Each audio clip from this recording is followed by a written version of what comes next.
Hey guys, tonight we're slipping quietly into a world where sleep wasn't soft, safe, or even guaranteed. Imagine it. You're lying on a straw-stuffed mattress inside a creaking wooden cottage. The candle's about to die, the door's barred, but you can still hear distant footsteps on the gravel path. Not all of them are friendly. Seriously, if you lived here, you probably wouldn't survive 2 nights. Between thieves, wolves, and the occasional angry spirit? Good luck. So, before you get comfortable, take a moment to like the video and subscribe, but only if you genuinely enjoy what I do here. I make cozy, creepy, and curious history bedtime stories every night just for you. And don't forget to comment where you're listening from and what time it is where you are. I love reading those. Now, dim the lights, maybe turn on a fan for that soft background hum, and let's ease into tonight's journey together. The last rooster has crowed, and darkness is thickening like ink. You push open the crooked wooden door to your cottage and duck beneath the lintel. Behind you, the village path disappears into the blackness, save for a flicker of torchlight far off. Inside, the air smells of hay, sweat, and old firewood. The walls are daub and wattle, barely thick enough to keep out the night wind. And now, it's your job to make sure you live until morning. You set the bar across the door, a long, uneven plank of oak, aged and splintered, that rests in 2 iron hooks on either side. It's not elegant, it's not strong, but it's what stands between you and whatever might try that handle after midnight. You push it in with your shoulder until it thunks into place. The sound echoes too loudly in the quiet, but you don't undo it. You never undo it. The Middle Ages weren't like now, no deadbolts, no cameras, no security apps on your phone. You didn't lock your door so much as wedge a big piece of wood across it and pray it held. In towns, there might be a curfew bell and gates might shut. But in villages like yours, you were on your own. You glance at the shuttered window. It doesn't have glass, just a wooden flap which you closed tight earlier. There's no latch, just a heavy rock you placed on the ledge to keep it from swinging open. Someone could still pry it loose from the outside. You know this. Everyone knows this. So you added a little trick your grandfather taught you. A thread tied from the window latch to the jug beside your bed. If someone lifts the shutter, the jug falls and shatters. Not high-tech, but loud. Tonight is colder than usual, and the hearth has gone out. The firewood pile is too low. You huddle under the wool blanket, thick and itchy, and pull it over your chest, careful not to disturb the knife you've tucked beneath your straw-stuffed pillow. It's just a small blade used mostly for food, but it's sharp. You sharpened it yesterday. You keep it close, because while some people sleep with dreams, you sleep with contingency plans. Your ears pick up every sound. The creak of the roof as it settles. The wind dragging its fingers across the thatch. Far away, a dog barks once, then twice more. You know that dog belongs to the miller. It only barks at people, not animals. You sit up just slightly, but then silence. Nothing more. You lie back down. It's a strange thing, this fear. It doesn't come from drama. Not all nights are eventful. In fact, most pass like slow-moving clouds. But it's the possibility. The sheer chance that tonight might be the night the wrong person walks by. That they try your latch. That they know the bar is old. That they're fast. That you're not. That fear lives under the floorboards. It sleeps under your bed. Curls up with your thoughts and lays its head beside yours. And yet, people managed. You're managing. You whisper a prayer, not loud, not formal. Just something to whatever might be listening. Maybe it's God. Maybe it's your grandmother's spirit. Maybe it's just your own voice hoping to feel less alone. Sleep doesn't come easily. It never does. Even in peaceful times, your body takes time to unwind from the vigilance of being awake. The brain doesn't know the danger is gone. The darkness only deepens it. Your fingers stay curled around the edge of the blanket. And even as your breathing slows, some part of you, some stubborn ancient part, refuses to relax. Historians still argue about how common nightly attacks really were. Some claim villages were peaceful, mostly safe. Others point to court records filled with cases of nighttime theft, assault, even murder. But those numbers don't tell you what it felt like to live here, what it feels like to be lying on a straw mattress, with your back to a wall made of sticks, holding a knife you sharpened yourself, hoping you don't need it. You start to drift. But even then, your last thought isn't of dreams, it's of doors. And whether yours will still be shut by morning. You wake to the sound of silence, but not the soft kind. No birds yet, no wind, not even the crackle of dying embers. Just thick, pressing stillness. And you know what that means. It's deep in the night. You sit up slowly. The blanket slides off your chest. Your hand instinctively moves to the knife beneath the pillow. It's still there, cool against your fingers. That calms you just a little. The door hasn't moved. You glance over at it. The bar is still firm in its hooks, just as you left it. That's good. But you didn't wake up for no reason, did you? There was something. A thump? A footstep? Or maybe just a dream too close to real. You swing your legs over the edge of the bed. The floor is cold, packed earth overlaid with a few worn reeds. You don't dare light a candle. Not yet. Firelight travels, and in these little villages, a flicker from one house can be seen by everyone nearby, including people who shouldn't be watching. So you wait, listen, then there, a creak, just one. Not inside, outside. You hold your breath. Could be a fox, could be the wind, could be old man Derrick stumbling home drunk again and falling into your fence like last spring. Could be someone trying your neighbor's latch. You know the odds. Most likely nothing. But you also know how thin your walls are. One man with a determined boot could splinter your whole front in. That's why the bar matters. The wooden bar across your door is thick. Oak if you're lucky. But it isn't just the material that matters. It's how it sits. Properly wedged in iron or wooden brackets. High enough to resist leverage. Low enough to brace against kicks. But here's something odd. Many doors in medieval Europe opened outward, not inward. That would make a bar on the inside meaningless. So what did people do? In wealthier homes, iron locks. In churches, large beams set into grooves. In places like yours, you think of what you've seen. Some villagers hammer a long plank diagonally across the door every night with heavy nails. That's not opening without waking the dead and the living. Others hang bells made from sheep bones across the latch, rattling at the slightest motion. You once saw a neighbor wedge a sack of broken pottery above the doorframe. Primitive but effective. The kind of DIY booby trap that says, "Come in if you like, but you'll leave with a limp." Some nights, when the fear feels thickest, you do more. You lean an old barrel against the door, so that even a nudge would send it rolling across the room. Makeshift, but you're not after perfection. You're after sleep, and sleep is hard to buy. Some historians argue that the fear of attack was exaggerated, that most villagers knew each other, that violence within communities was rare. But those scholars probably never tried sleeping in a room that smelled of mold, next to a wall thin enough to hear your neighbor sneeze. They certainly never spent the night beside a shutter that rattled every time the wind changed its mind. You finally light the candle, cupping your hand to shield the tiny flame. It flares, flickers, then steadies. Warm light fills the room, just enough to check things. The jug by the window, still intact. Thread, still taut.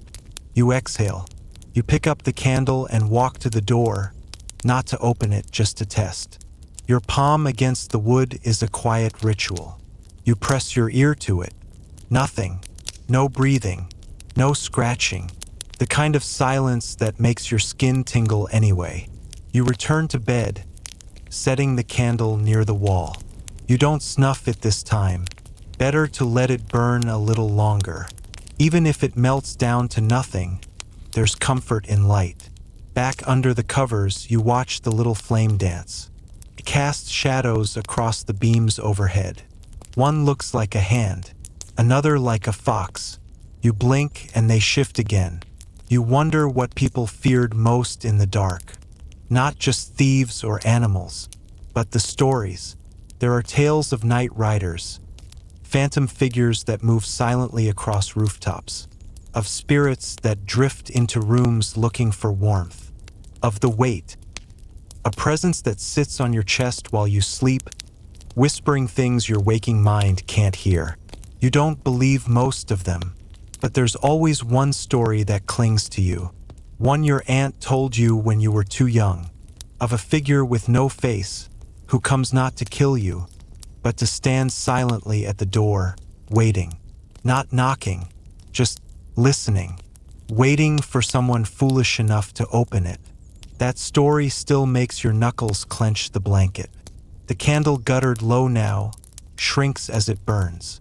You watch the wax pool like a little moat, fragile against time. And then you lie back, shifting slowly, carefully. You pull the blanket to your chin and return your fingers to the hilt of the knife. It's not bravery that keeps you still. It's calculation. You're not here to fight. You're here to sleep. Safely. That's all. Let the door hold. Let the wind pass. Let morning come. The candle's out. Your dreams that night are shallow, thin like ice over water. They come in flashes, wood creaking underfoot, footsteps just beyond the door, and a flicker of movement behind the shutter. But when you wake, heart thudding, the room is still. The first thing you see is the faint gray of pre-dawn light seeping through the cracks in the wall. The candle has long since burned out, leaving behind a puddle of hardened wax and a scorched wick. You're alive. Again. That shouldn't feel like a miracle, but it does. You sit up slowly, your muscles stiff from the straw mattress, which has shifted uncomfortably beneath you.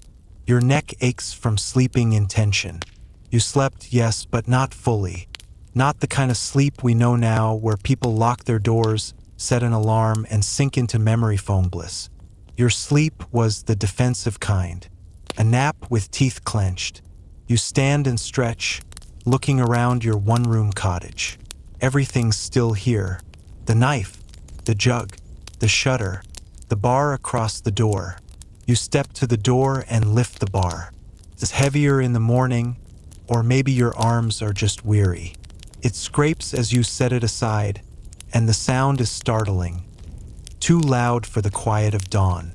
You crack the door open, just enough to let in the early light and the sharp, earthy smell of dew. No one is there. The road is empty, the field silent. Smoke begins to curl lazily from a few distant chimneys.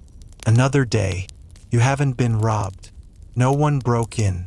And yet, you're not foolish enough to believe you were safe. Because here's the truth.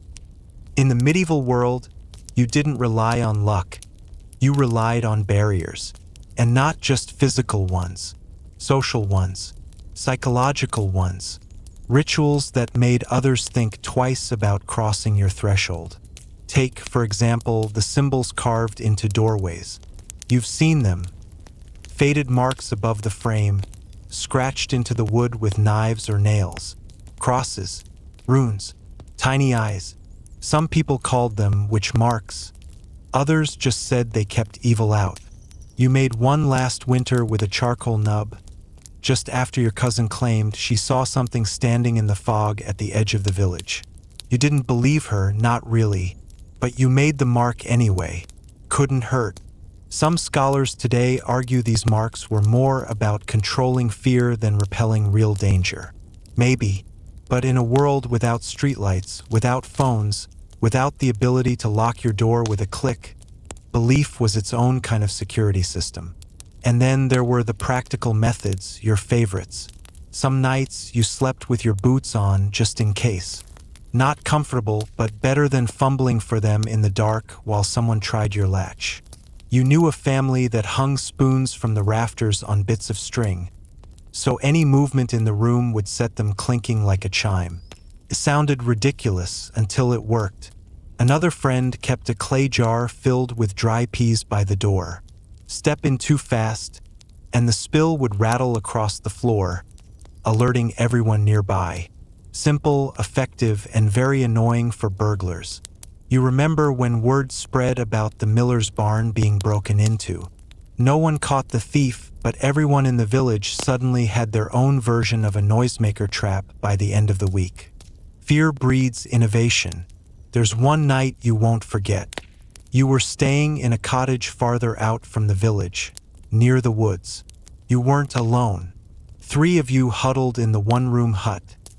You, a cousin, and a hired hand who snored like thunder. That night, the hired hand set a pitchfork against the door, blade up. A warning. He also tied a line from the pitchfork to his ankle.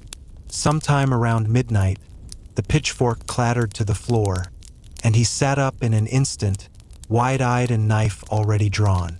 Turns out it was the wind, but you never forgot how fast he moved.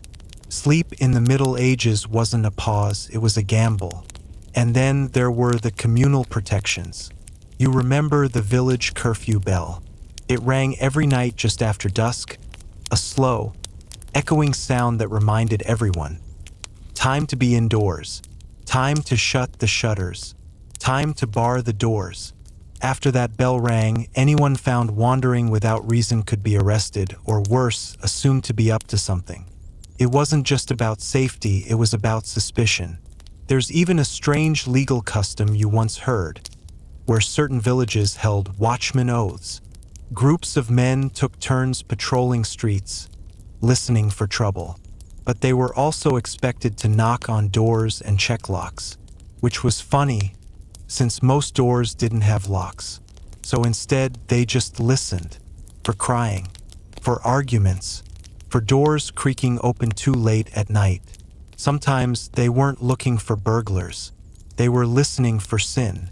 You heard once that in certain towns, couples caught together in homes after curfew could be dragged before the magistrate, unless they'd married or bribed someone in advance. Even safety had its price.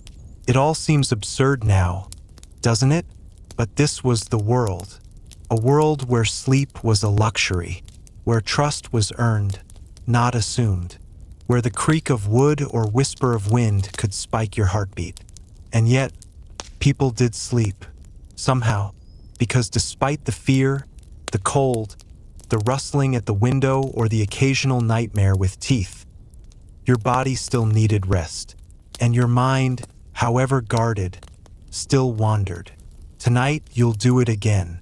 Bar the door, check the shutter, place the knife, and wait for dreams. But what about those who didn't sleep alone? Because here's the other half of the story.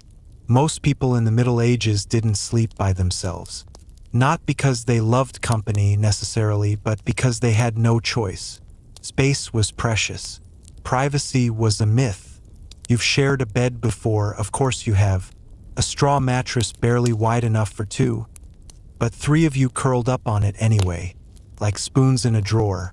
You felt every breath, every shift, every cough and twitch in the dark. It was uncomfortable. It was hot. And yet it was safer. There's a strange comfort in proximity.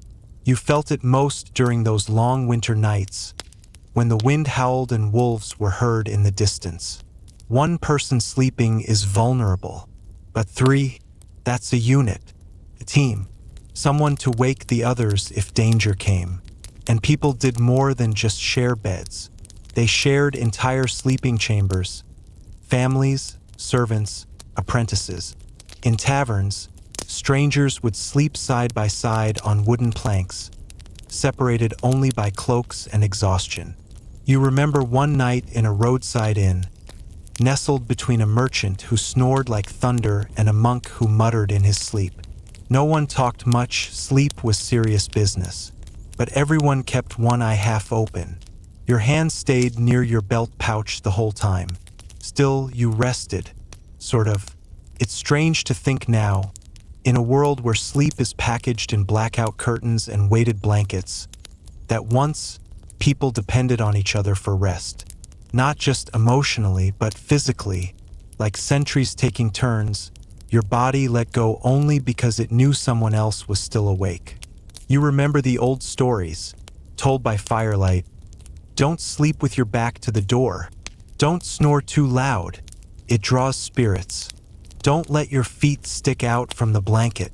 These weren't just superstitions, they were survival tactics whispered down the generations. And then there were the dogs. You smile, thinking of the little mutt that used to curl up at your feet each night. No purebred, no trained guardian. Just a street-smart scrap of fur that growled at shadows and barked at the wrong kind of silence. The best alarm system money couldn't buy. He saved your skin once. You were staying in a barn outside the village. Strange place. Too quiet. You didn't like the way the wind sounded through the rafters. But you were tired, so tired, and you lay down beside the straw bales and closed your eyes. It was the dog that stirred first. A low growl, not loud, but deep. You woke instantly, knife in hand. Then you heard it, the soft, wrong sound of a footstep on dirt. Someone else was in the barn. You didn't scream. You just stayed still. The dog growled again. The footsteps stopped, then retreated. You never saw who it was, but you never forgot the lesson. Sleep with one eye on the dog. That night changed you. From then on, you kept something sharp near the pillow.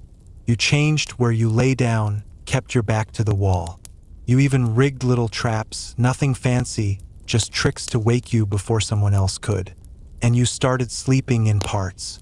Not the whole night through, because that's another truth most people forget. Medieval sleep wasn't always a single block. Some called it first sleep and second sleep. You know it well, waking after midnight, lying still for an hour or two, then drifting off again until dawn. During that gap, people talked, prayed, checked on animals. Some even made love or wrote letters by candlelight. But not you. You sharpened your knife, checked the door, listened, always listened. That's when the world was most alive, the witching hour, the time when your defenses were thin and your thoughts ran dark. And it's when you realized something unsettling. Sometimes you weren't afraid of what was out there. You were afraid of who? The man who owed you money and had gone quiet. The boy who stared too long at your tool shed. The woman who whispered to herself at market. It wasn't monsters that kept you up. It was people. Tonight, as you blow out the candle and lay your head down, you wonder, how many others are doing the same? Checking their doors, clutching blades, trusting dogs, and hoping the silence stays silent. Sleep in the Middle Ages was never just about dreams. It was a negotiation, with fear, with darkness, with each other. And every night you survived, you earned another dawn. You were always the last to sleep, not because you weren't tired, but because someone had to be. In your village, when the sun dipped below the treetops and the last embers of the cooking fire were stirred into ash, there was always a pause, a hush, and then a glance around the room. Who's taking first watch? Not in the way soldiers do on battlements. This wasn't war. This was just life, a quiet agreement, unspoken most nights. One person would keep the fire alive, watch the doorway, listen for trouble, just until the others slipped into that uneasy middle world between waking and dreaming. Sometimes it was your father. Sometimes you remember those early nights, your eyes stinging, body swaying with sleep, but you didn't dare close them. Not fully. The shadows moved too much. The creak of wood was never just the wind.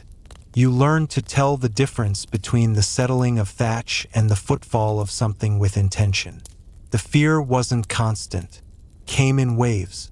The loudest silence you ever knew was the kind that pressed into your chest, made your heartbeat feel like a drum in a cathedral.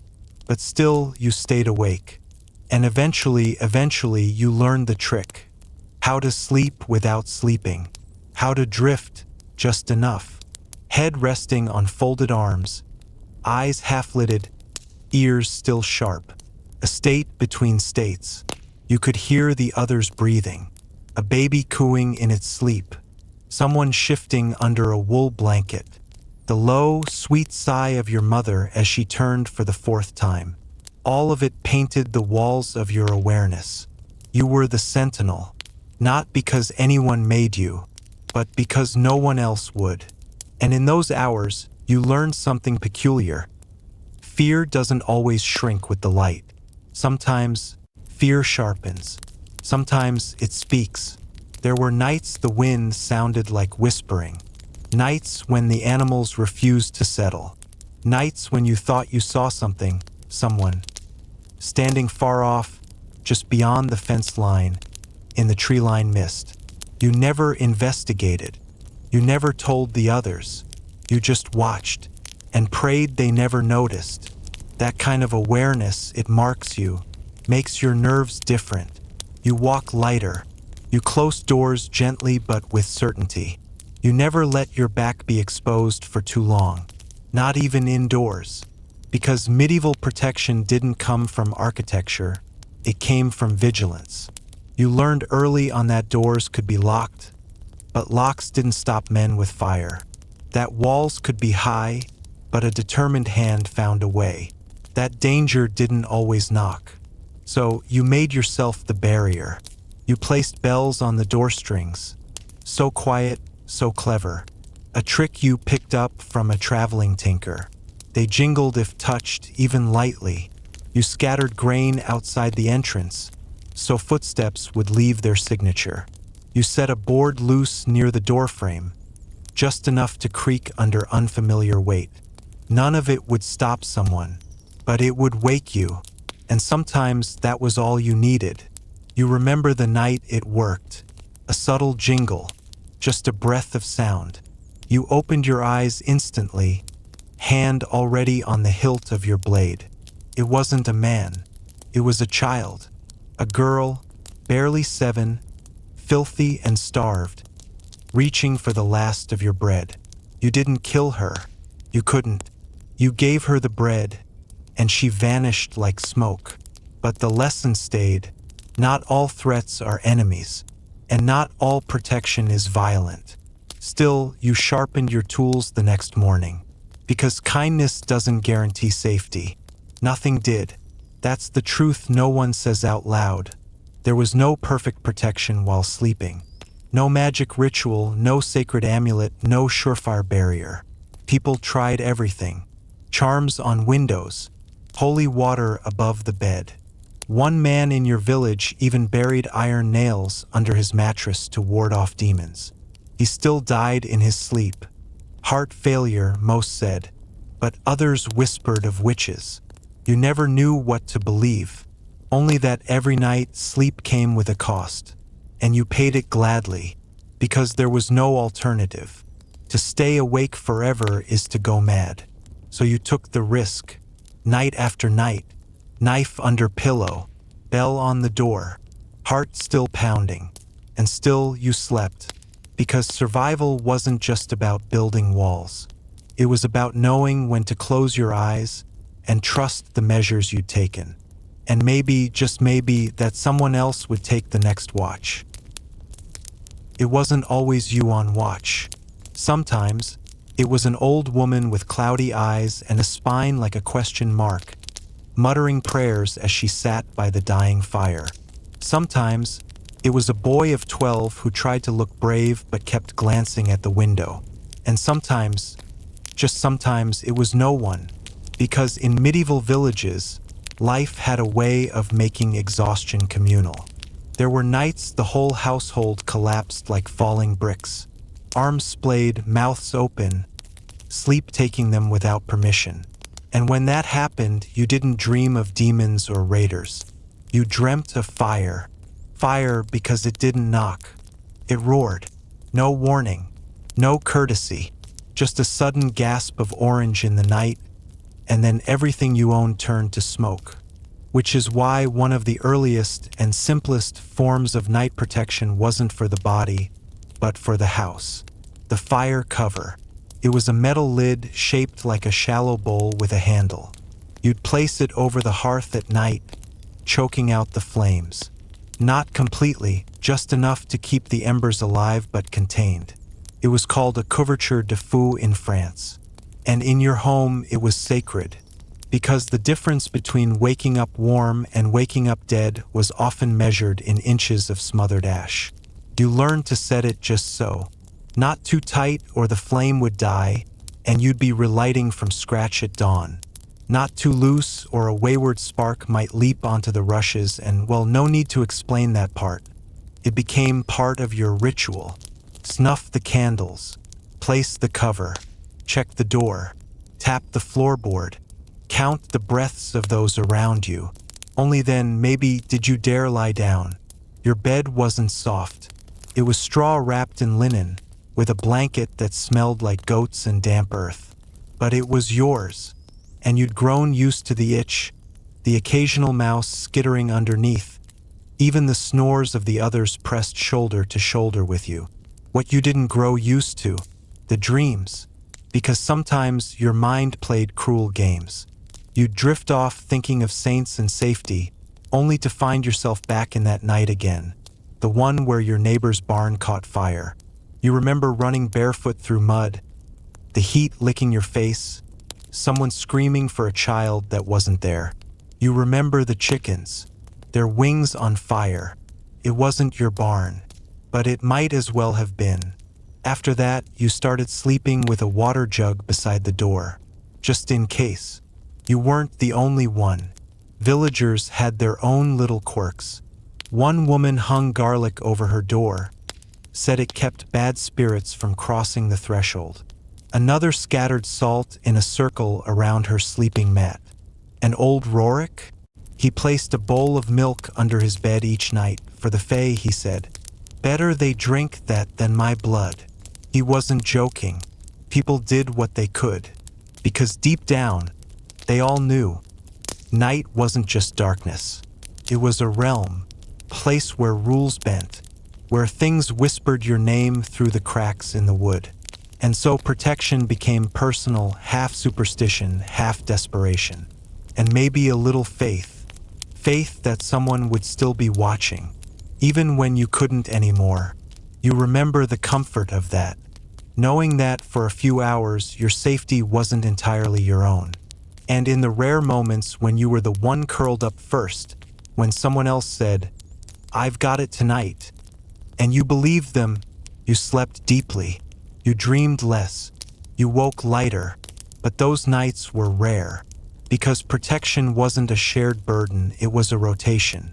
And most of the time it came back to you, so you learned new methods, new tricks. You sharpened your ears to the particular groan of your front gate. You trained the dog to growl at anything unfamiliar. You even tied a cord from the latch to your toe so if someone opened it, you'd feel it before you heard it. Madness? Maybe, but it kept you alive. And as the years passed, as your body grew older and your hands stiffer, you passed those tricks down. To your son, to your daughter, even to the quiet orphan boy who slept by the hearth and never spoke a word. Because one day, they'd be the ones listening to the dark. They'd be the ones deciding whether a creak was just the house settling or something more. You hoped they'd make the right call. You hoped the fire cover would still be there. You hoped the cord, the bells, the blade under the pillow, all of it would buy them just enough time. You're startled awake. No sound, no scream, just that deep primal tug, the kind of jolt that doesn't ask permission. Your eyes open to the pitch. There's a flicker of embers by the hearth, a silhouette beside you shifting in sleep, but everything else is still, silent. Then it comes again, that feeling, not a noise, presence. You hold your breath and listen harder. Nothing. And that's the worst part, because silence in the Middle Ages wasn't peace. It was suspense. You reach under your straw pallet, fingers brushing the cold iron of your knife's hilt. You don't grip it yet, just anchor yourself to it. This is why you started placing charms, household protections, defensive magic, the kind the church didn't officially approve of, but everyone quietly used anyway. Let's talk about them. Not the ones carved by monks or worn by nobles, the ones you made, scrawled in charcoal behind the doorframe, carved with shaking hands into the wooden beam above the hearth, etched into soapstone and hung with a strip of twine above your bed. Symbols, the witch marks. They weren't pretty, they weren't symmetrical, but they worked. At least they felt like they did. And in this time, feeling safe was sometimes the only kind of safety you could afford. Your favorite mark? A daisy wheel, 7 interlocking petals, meant to confuse malevolent spirits. Supposedly, they got stuck in the loop, tracing it over and over again, unable to reach the inside of the home. Yes, it's a little ridiculous, but you've met men who lose arguments to their own oxen, so maybe it tracks. And besides, there's history behind it. Even today, these symbols can still be found, scratched into the beams of cottages, under floorboards of churches, even on the inside of castle walls. Protective geometry, forgotten prayers, sometimes accompanied by initials, Mary, Jesus, or the Holy Trinity. Other times, just odd symbols, spirals, hexes, interlocking crosses. One of yours is just a crude drawing of a hand, palm out. You don't know where you first saw it, but you remember drawing it in a barn one summer after a neighbor swore she saw a black dog with human eyes staring at her through the hay. No one slept well that night. You remember how the priest scoffed, called it superstition bordering on heresy. You remember how his hands trembled when he blessed your door anyway. That's the paradox of protection back then. Everyone claimed faith was enough, but when the sun went down, they reached for anything they had. Iron keys, bone tokens, horse skulls hung in walls to ward off witches, salt lines, hair braided and tucked into wall cracks, a child's tooth sewn into a pillow, and, of course, the knife under the bed. You glance at yours again, still there, still cold, still ready, even if it wouldn't do much against a nightmare. But hey, better a knife than nothing. And that's the thing you keep learning. Protection in this world is mostly layers of almosts. Almost safe, almost secure, almost sure. It's the same reason you stacked pots and pans near the door. So if someone opened it, they'd crash down and wake you. It's why you set bells on strings at the window. It's why you never went to bed with the ladder left up to the loft. Small things, but they add up. You think about your neighbors, too. Old Ansel, who buried iron nails in a circle around his garden and said it kept the creeping things out. He never clarified what creeping things meant. Marta, the midwife, who hung red ribbons on the cribs of newborns, especially the ones born under eclipses. Mark of shadow, she'd whisper. Let's not tempt fate. And Brother Edmund, who carried a pouch of herbs that definitely weren't approved by the bishop. He gave you a bit once, told you to burn it when you couldn't sleep. You still have some left, wrapped in waxed cloth, hidden under a tile by the hearth. You've only burned it twice. Tonight might be a third, because the feeling hasn't passed. Whatever woke you is still here. Maybe it's nothing. A mouse, a shifting beam, a dream fading too slowly. But maybe, no, you grip the knife, slowly sit up. The others keep sleeping. You don't want to wake them, not yet. If it's nothing, they'll need their rest. You pad barefoot to the door, checking the latch. Still bolted. Then the window, still shut. Then you lift the fire cover just slightly. A soft glow. No sign of trouble. Still, you reach for the waxed cloth. Because tonight, protection might be fire. Not from an invader or a thief or even a ghost, but from yourself. From that creeping panic that builds in the quiet. You light the herbs. They crackle and smoke, bittersweet. You take a breath. The sensation fades, not all the way, but enough. You lie back down. You don't sleep right away, but you will, because tonight, every small ritual was followed, and that's enough, for now. The smoke still lingers in the rafters. You can smell it sharp, herbal, edged with something like rosemary and something else you've never quite placed. Not unpleasant, just strange.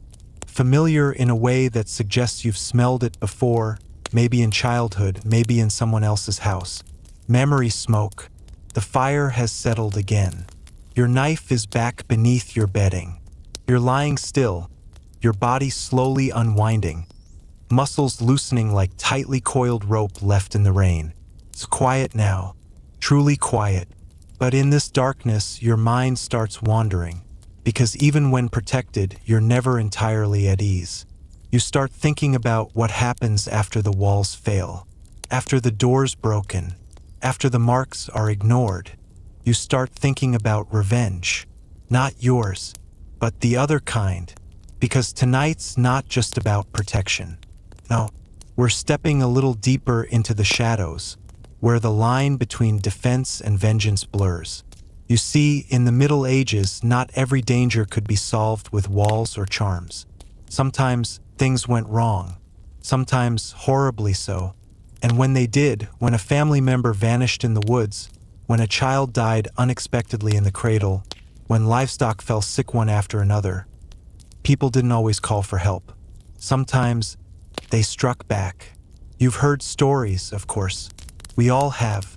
The woman whose cow was cursed and who walked 12 miles barefoot to bury a dead mouse under her neighbor's threshold, muttering words in a language no priest could translate. The woodcutter who nailed an effigy to a tree, each day driving the iron deeper into the heart of the carved man's chest, until his rival mysteriously took ill. The merchant's widow who placed her husband's coin purse, still full, under the floorboards of the church and whispered, "Let what was taken return." Vengeful magic, shadow justice, call it superstition. But to people like you back then, it was often the only kind of justice they could afford. And not all of it was aimed at others. Sometimes protection meant controlling your own dead. You know the tales. The man buried with his mouth sewn shut, to stop him from speaking curses from beyond the grave. The woman whose body was burned at the crossroads, not because she was dangerous in life, but because she was feared in death. They used apotropaic burial practices, big fancy term for we're not taking any chances. Brick in the mouth, sickle across the neck, heavy stones on the chest, not just to stop ghosts from rising, but to stop vengeance from leaking out. You once saw a grave unearthed in the next village, and the skeleton had a massive iron spike driven through its femur. The priest claimed it was pagan nonsense. The villagers all nodded, and then they quietly reburied it, with salt and prayers, and a second spike just to be sure, because the dead in your world weren't passive. They could return, they could haunt, and they could hurt. So the best protection wasn't just for the living. It was for everyone else. You once asked your grandmother why she whispered into the well every new moon. She didn't answer. She just kissed your forehead and told you not to step on the threshold when the wind blew from the east. You didn't understand it then. You're not sure you do now, but you follow the rules anyway, even the odd ones, especially the odd ones. Because even though it sounds absurd to place a loaf of bread on the windowsill for the spirits of hungry travelers, or to leave out silver for a house goblin who never speaks, you do it. Because your house has never burned. Your siblings have never disappeared, and your crops, while not always great, haven't failed. And that counts for something. Besides, you've seen what happens when someone doesn't follow the rules. like the miller who refused to leave his door unlatched on St. Agnes Eve. He laughed, said it was nonsense that spirits couldn't open latches. He was found days later, nothing missing, just eyes wide open, mouth agape, like he saw something in the dark and never looked away. You attended his funeral. You remember what they didn't say. No one talked about spirits or curses, just bad luck. But no one touched his millstone for a year, and someone painted a daisy wheel on the barn the next day. You haven't forgotten that. You probably never will. So tonight, as the herbs burn lower, as the smoke thins and the wind rustles faintly through the thatch, you murmur a phrase under your breath. Not Latin, not a prayer, just something your mother taught you when you were small. Let all who pass, pass quietly. Let all who stay, stay kindly. And let no name be spoken here but love. You don't know where it came from, but you say it, softly, twice. Then sleep, slow and careful, begins to take you again. This time without fear. This time with peace, just for a little while. The rain begins like a whisper. You barely notice it at first. A soft hiss against the thatch above your head, gentle and rhythmic, like someone dragging their fingers across a linen sheet. But then it grows heavier, more insistent. You hear the distinct thump of a drop finding the weak point in the roof. Then another, then 3 more. You shift under your woolen blanket, adjusting your position so your foot isn't in the wet spot. Welcome to sleep in the Middle Ages, where even the weather tests your defenses. You sigh quietly. Rain isn't the worst thing that could happen. Keeps travelers off the road. It muffles sound. It even drowns the howls of wolves that sometimes creep too close to the village. But it also washes away protective chalk marks. It warps wooden doors. And, more troublingly, it encourages things to move, creatures, spirits, intentions. You've heard the tales. Everyone has. Rainy nights are when the restless stir. Not the angry, vengeful dead we spoke of before. No, these are different. These are the wandering ones. The ones who don't even know they're dead. Or worse, don't care. They don't knock. They don't speak. They simply find you asleep and watch. Which brings us to tonight's method of protection. The corpse door. Odd term, you think. Strange name, but absolutely real. Many medieval homes were built with 2 doors. One at the front, your regular door with all the daily wear and blessings. And another one, usually smaller, sometimes just a removable panel in the wall. That was the corpse door. It was used only for one purpose: carrying out the dead. The idea was simple. Death entered through that door. It never left through the main entrance because that was for the living. Let the dead have their own path. You remember your neighbor's funeral. Old Mickle with the wide eyes and hands that could shell 10 walnuts in a minute. When he died, they didn't bring him out through the front. They unsealed the side panel just like the elders said. He passed through it in silence. And then the panel was bricked up. Forever. No one dared to use it again. Because here's the fear. If a spirit found its way out through the wrong door, it might find its way back in. Worse, it might forget the way out altogether. You begin to wonder whether your own house ever had a corpse door. You've lived here all your life, but never looked for it. What if it's still there, behind a board, behind the shelves, waiting? You think about checking, then decide against it. If it's sealed, let it stay sealed. If it's open, well, best not to know tonight. You settle further into your bed.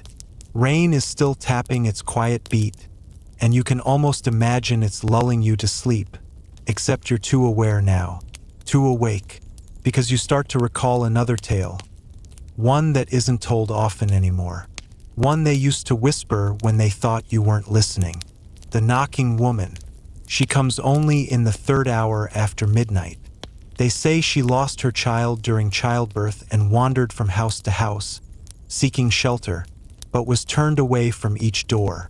Now, on certain nights, she returns, testing doors. She doesn't speak. She doesn't shout. She just knocks.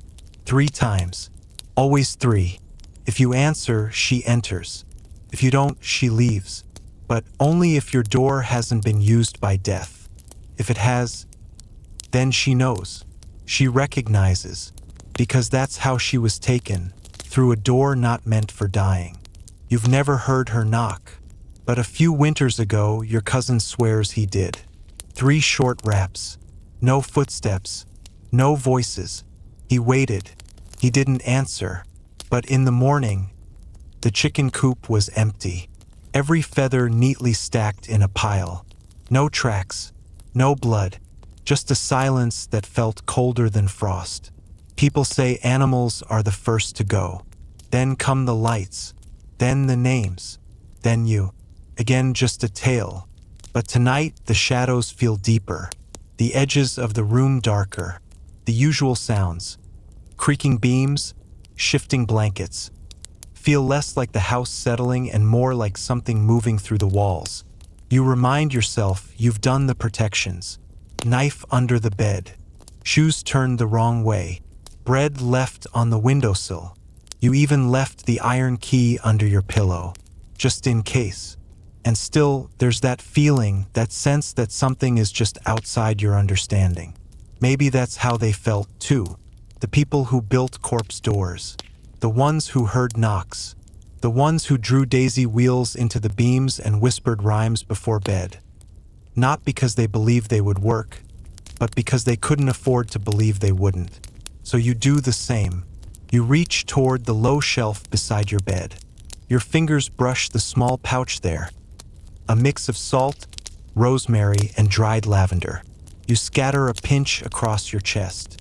Another near your feet. Just enough. You whisper the rhyme. Quiet. Barely more than breath. Then you close your eyes again. And if you hear any knocking tonight, well, you'll be asleep. Probably. The candle finally dies. His last breath is a weak flicker, then nothing. No orange glow, no warmth. Just the lingering thread of smoke curling into the dark above you. The smell is faint but earthy, mingled with the scent of old wood, damp cloth, and your own skin beneath the blanket. You are now completely in the dark. And now, you're completely alone with it. Silence, except for the sound of the rain, except for the crack of beams contracting in the cold, except for the breathing. Wait, no. You hold your breath. You listen. There it is, soft. A sound so light, so rhythmic, it might be your imagination. But it's not yours. You're sure of that. It's not coming from your chest, or your nose, or your mouth. It's outside your blanket, down low, by the foot of the bed. You don't move. You don't want to move, because if it's the dog, it's fine. You hope it's the dog. You remember he was there. You saw him curl up hours ago. But what if he left? What if he followed your brother when he left the door open? What if he was never there at all? Another breath, too light, too human. The stories come flooding back again. People in the Middle Ages didn't just fear things from outside. Sometimes the thing you feared most was in the room with you. Sleeping arrangements were tight. Beds were shared. You might share with a sibling, a parent, a friend, even a stranger passing through. And not all of them were harmless. There's a reason bed-sharing oaths existed. A reason why people swore chased sleep. Because once the lights were out, temptation, or worse, opportunity, could awaken. And if it wasn't people, it was pests. Lice, fleas, rats, or sometimes something that didn't belong. They had a word for it. Changeling. Not just a baby swapped by Fae, but any intruder that looked human but wasn't. And what did you do if one was found sleeping beside you? You didn't confront it. You never confronted it. You stood up slowly. You whispered the binding rhyme. You left the bed. And you never came back until dawn. You try to remember the words. It was something your grandmother once whispered when lightning struck the old oak. A rhyme for things that slip through. It went like, "Not my blood, not my kin, not the one who once came in. Sleep in stillness, sealed by name, go as ash returns to flame." You murmur it under your breath, just in case. No response, no movement. You allow yourself a breath. But now your eyes are adjusting. Barely.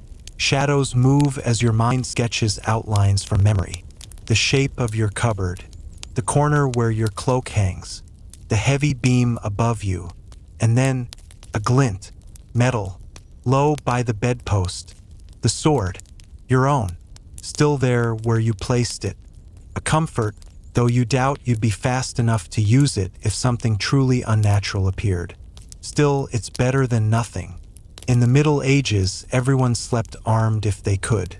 Even priests had knives under their pillows. Nobles kept warhammers by the bed. A small axe within arm's reach was as common as a jug of water. And they didn't just fear other people. They feared the night itself. Sleep was vulnerability, a surrender, and not everyone woke up. So what did they do? They told their dreams like they were confessions. They pinned relics to their shirts. And when things got really bad, they moved the bed. Yes, they believed a bed could collect nightmares. And sometimes the only cure was to drag it into another room, or to a different angle, or to sprinkle blessed ashes under the frame. Maybe you should have done that. Too late now. Something shifts beside you. Definitely a movement. Not aggressive. Just a shift. Like someone turning over in their sleep. You hold your breath again. And this time something brushes your leg. Your breath catches. You sit up. Slow.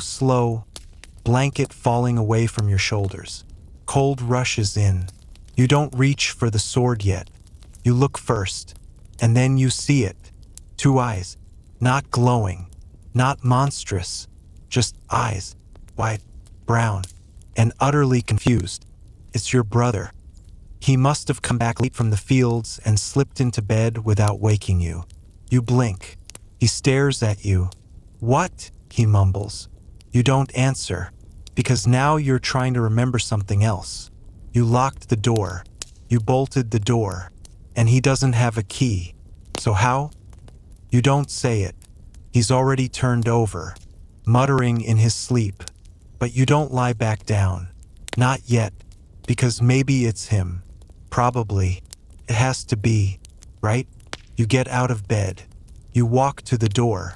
Still bolted. Firm. Untouched. You press your forehead against the cool wood. The wind whistles outside. But behind you, there's breathing. 2 sets. Yours. And someone else's. And your brother? He never came home. He's sleeping at the mill tonight. You feel your chest seize. Don't turn around. Don't look.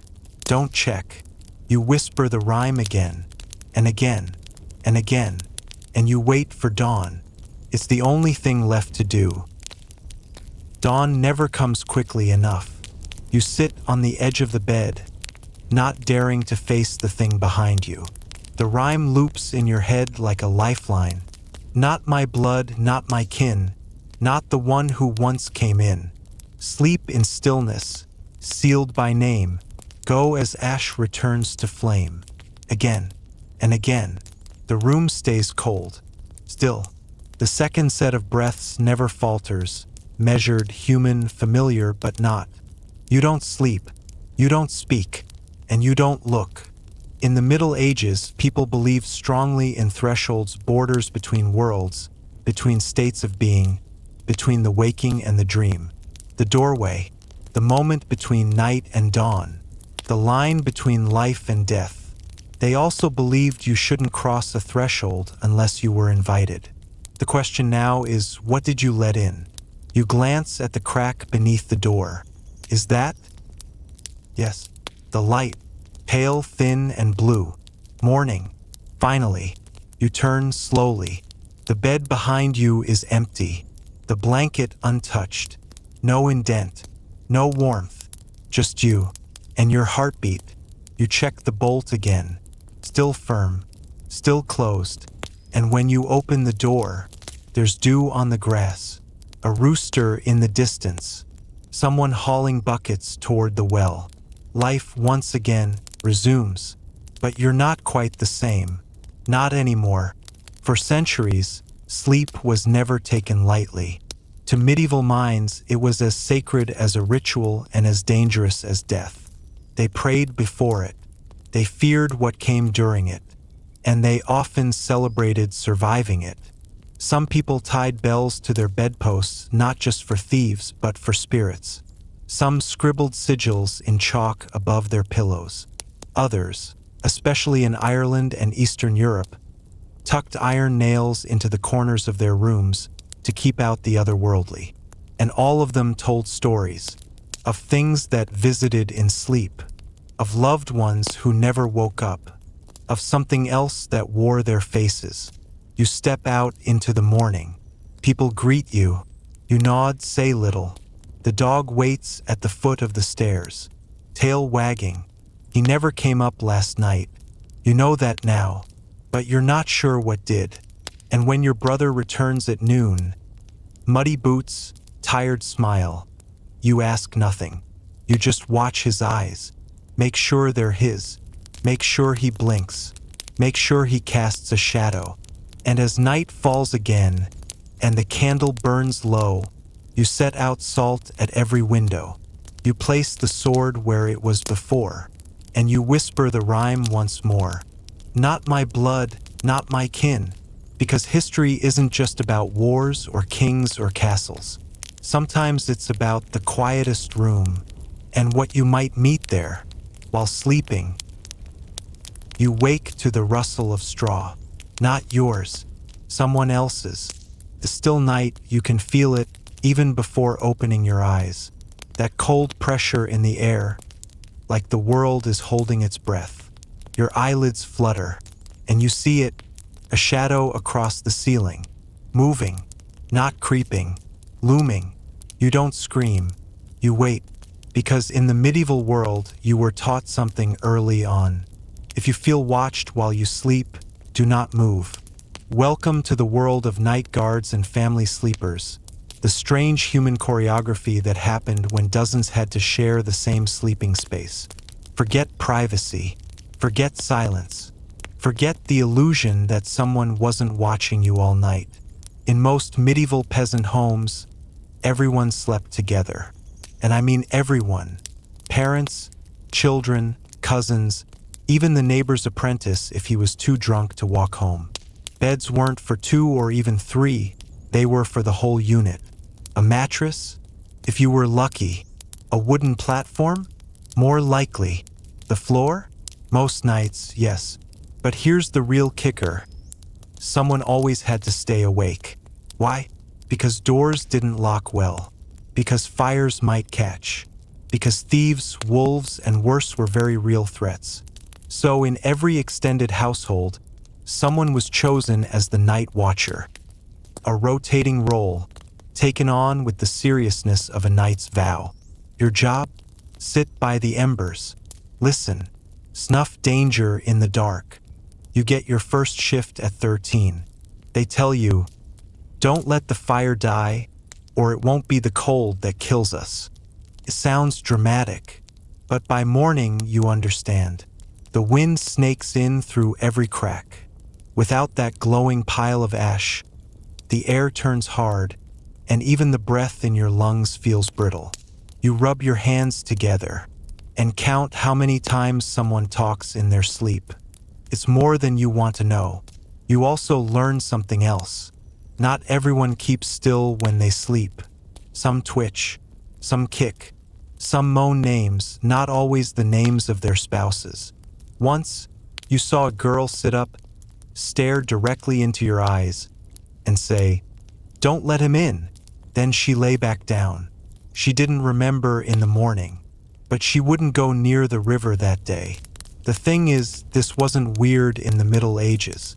This was life. It made people hyper-aware of each other's habits. Who snored? who ground their teeth, who shook violently at the sound of thunder, even while unconscious, because you watched them, and they watched you. Even asleep, your body betrayed your fears, your secrets, your guilt, and that's when the rumors started. He cries in his sleep, someone says, every time it rains. She always whispers, "Forgive me," around midnight. I heard him say the name of someone who died last winter. It's idle gossip, but in a world full of witch hunts, divine judgment, and family feuds, those whispers grow sharp teeth. Someone who talks too much in their sleep might be hiding something, or worse, possessed. There's a record from a village in Italy. A young man who never opened his eyes while sleeping, yet sat up like clockwork at exactly 2 a.m. each night and counted the names of saints aloud. In Latin. He couldn't speak Latin. By the 4th week, they barred the room. He was asleep, still counting. To avoid suspicion, people developed rituals. A bite of garlic before bed to still the tongue. Prayers whispered not just for protection, but for silence. Even lullabies were sung with instructions. Hush now, lips stay shut. Speak no truth, the night has cut. Parents hummed this to infants, but some adults hummed it to themselves. You're on your 3rd night watch now. Everyone else is asleep. There's one person, you don't want to name them, who keeps murmuring. It's not words, exactly, just soft clicks, like counting. Their eyes flick beneath closed lids. And once you swear you saw their hand right in the air. They sleep with their back to you now. You can't tell if that's better. Historians still can't decide if these shared sleeping arrangements built community or bred paranoia. Some say it fostered trust. You had no secrets, so there was nothing to hide. Others argue the opposite, that every moment, every sound, every midnight flinch became a witness against you. One paper puts it this way: to sleep together is to dream in public. And maybe that's why the fire watcher matters. Because someone has to carry the weight of everyone else's darkness. Someone has to hold the silence when others whisper truths too heavy to bear in daylight. Tonight, that someone is you, and the fire's getting low. You add another log, and listen, because not everyone is asleep, and some people only seem quiet. There's a rule you were told when you were little, back when you still believed monsters only lived under the bed. If the fire burns blue, someone is lying. You never really understood it. Until now, the flame flickers low, and for the briefest moment, it flares blue. No wind, no draft, just a cold flash like a tongue of ice, and then it's gone. You turn your head slowly. Everyone's asleep, or pretending. You're not sure anymore. In some regions of Europe, especially the colder ones, people placed iron tools under their beds. A knife, a horseshoe, a broken key. It wasn't to hurt anyone. It was to keep spirits out. Because the line between the living and the dead wasn't seen as permanent. Not in the Middle Ages. Sleep was a rehearsal for death. And like death, it had its rules. Rule 1. Always sleep with your feet facing the door. That way, if death comes, it'll take you easily, no struggle, no turning. Rule 2. Don't whistle before bed. It invites attention. Not all attention is good. Rule 3. If you dream of a woman in white standing by the fire, don't tell anyone. You'll see her again, sooner than you want. You were skeptical once, but not anymore, because your uncle saw her. He woke up screaming, face wet with tears, yelling a name that wasn't his wife's. He wouldn't eat for 3 days. He slept alone after that, until he didn't wake. That's the thing about shared sleep. You learn that terror doesn't live in screams. It lives in silence.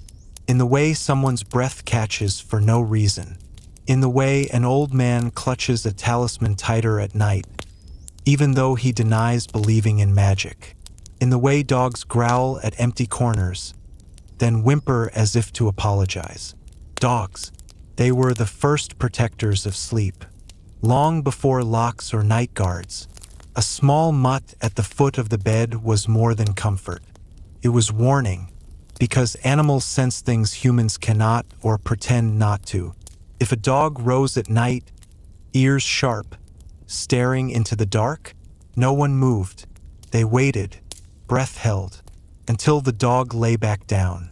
If it didn't, someone got up, sword in hand. You remember one night in particular. Your dog, a quiet, aging terrier, lifted its head and stared at the ceiling. Not the door, the ceiling. Eyes fixed, silent, not barking, just watching. You didn't sleep the rest of the night. Neither did anyone else. No one said a word in the morning. They just threw extra salt across the threshold and whispered a name you didn't recognize. There are household charms still buried under floorboards across Europe. Bundles of hair, dried hearts of birds, shoes too small for any human foot, placed there not for luck, but for protection. Because in the hours between midnight and dawn, beliefs harden. Even skeptics begin to wonder, why did the wind stop? Why does the candle wick refuse to catch? Why is there a thumbprint on the inside of the window? You learn that sleep is not surrender in the medieval world. It's survival. To sleep well, you must prepare just like going to war. The right words, the right tools, the right posture, because night is long, and what visits in sleep isn't always a dream. They say there's an old widow in the next village who still sleeps with a dagger under her pillow. No one knows why, but no one asks, because she's never once missed the dawn. Not in 50 years.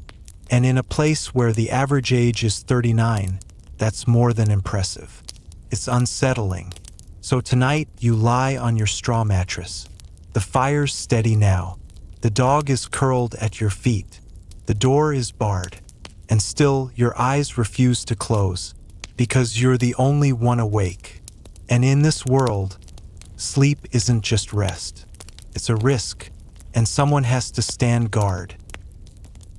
The coals are fading, but the room is not yet dark. There's just enough glow to see outlines, shapes familiar by day, suddenly warped at night. A bucket becomes a crouching figure. A stool becomes something hunched, watching. You blink.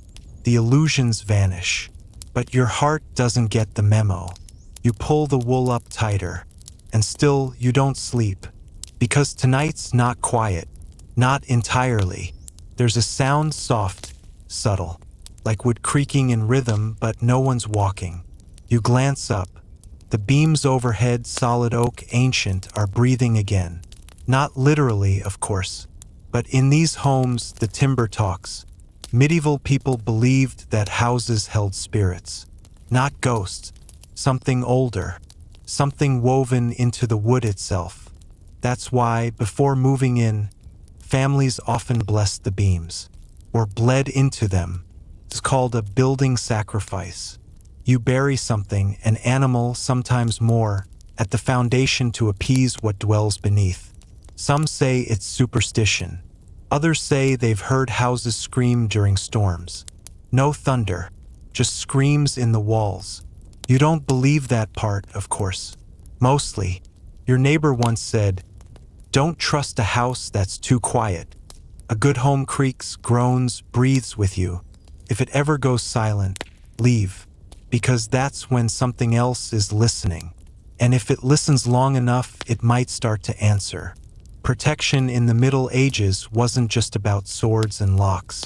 It was about knowing your home, knowing where not to step at night, knowing which window blows open even when latched, knowing which nail rusts faster than the others. Because maybe, just maybe, that corner sees more than it should.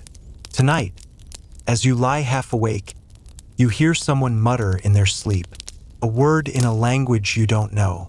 Not Latin, not English, something older. You want to ask them about it in the morning, but they won't remember. They never do. You've heard of dreamwalkers, haven't you? No? Then let me tell you. A dreamwalker is someone who leaves their body at night. Not intentionally. It just happens. They rise from bed, eyes closed, and walk the village. Soulless, silent. Sometimes they're found standing at doorways. Sometimes by the edge of a well. Sometimes they come back with mud on their feet and bruises they can't explain. In some places, people chain their sleepers. Not as punishment, as protection. Because if a dreamwalker goes too far, they might not find their way back. Or worse, something else might use the empty body. A shell is a tempting thing, especially to the things that move between worlds. You remember the miller's boy, used to sleepwalk every week. Then he stopped, just like that. Said he found his way to the other side once and didn't like what looked back. He still sleeps with his boots on, just in case he needs to run. There's a reason people used bells. Tiny ones tied to doors, to sleeves, to crib bars. Not for music, for warning. Because if you heard a bell in the dead of night, someone or something had moved. You reach under your pillow, feel the cold metal of your own bell, untouched. Still, that's good.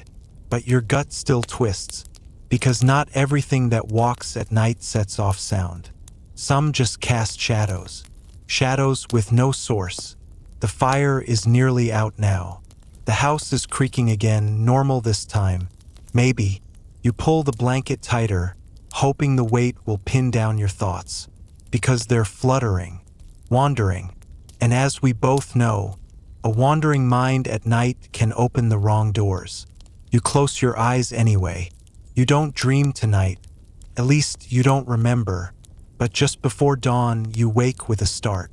Your bell is ringing, and no one else hears it. The bell stills. It doesn't fall, doesn't clatter, just stops. As if the moment knew you were listening too closely. You don't move. You don't dare. The wool blanket now feels thin, porous. Like it couldn't stop a cold draft, let alone, well, whatever that was. You try to convince yourself. It was the wind. Maybe a rat. Maybe your own shifting weight tugged the thread. Except you didn't move. And the wind tonight is silent as the grave. You think back to what the old midwife told you. Once, while she was boiling herbs, never sleep with your feet uncovered. That's how the dead pull you. She said it with a chuckle, but you noticed she never once left her toes exposed. Even on the hottest nights. It's strange, isn't it? How many medieval protections were small, personal, intimate, not spells, not rituals, just little rules you never break. Face the door while you sleep. Don't whistle after sundown. Never leave your washing out overnight. The laundry one, that's about the fair ones. No, not fairies with wings and glitter. That's modern fluff. I'm talking about the others. The ones who walk roads backwards. Who borrow names and only return them if they feel generous. People believed that if you left clothes hanging under the moonlight, something unseen could wear them, imprint on them. And if you put that garment back on, you might not take it off again. At least not as yourself. That's why people in the Middle Ages slept with charms sewn into their nightclothes. Small tokens, herbs, beads, knotted thread. Your shirt might look like a plain tunic to a passerby, but inside its seams, woven defenses, a clove of garlic here, a drop of iron ink there, maybe even a secret sigil, inked on linen with goat's blood and spit. Was it superstition? Of course. Was it effective? That depends on who or what you were trying to keep out. You shift on your straw mat. The bell still hasn't rung again. Still, you feel watched. It's not paranoia. It's centuries of instinct passed down through half-spoken rules and crooked lullabies. You remember one now, your grandmother's voice in the rhythm of a breath. Sleep like stone, speak no name, dream no door and wake the same. She'd hum that as she tucked you in, smiling always, but her eyes darted to the corners of the room. Corners matter, by the way, for points. It's why beds were built with canopies, not just for warmth or luxury, but for containment. A draped bed becomes a room inside a room, a kind of warded space. You've seen nobles carve protective inscriptions into their bedposts. Not all in Latin, some in older tongues, older still than Rome. They weren't just afraid of thieves. They feared dreams, or what could come through them. You feel yourself drifting, but not gently. More like falling asleep while standing. Unsteady, sudden. Your body wants rest, but the mind is scanning the dark, trying to remember if you latched the shutters, if the hearth was closed tight, if that bell was truly silent, or if something had silenced it. The monks wrote about nights like this, pages of ink-spilled fear, hidden behind illuminated borders and elaborate prayers. You can read between the lines. The novice stirred at midnight. Brother Alwyn claims he saw a second shadow. We burned the linens just in case. Just in case. That phrase appears a lot in medieval margins. They didn't need certainty to act. If there was even a chance something unnatural stirred in the dark, you took every measure. There were no atheists at midnight, only people who'd run out of candles and courage. You finally close your eyes. The bell stays quiet. The creaks settle into the background. You count your breaths like stones falling into a well. And for a brief moment you think, maybe you're safe tonight.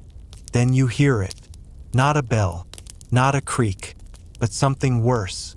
A voice, not calling your name, not yet, just whispering the sound of it, like it's trying the syllables on, testing how it feels in a mouth not meant to speak. You don't open your eyes. You don't breathe, because the old rules say, if it hasn't seen you, it can't follow.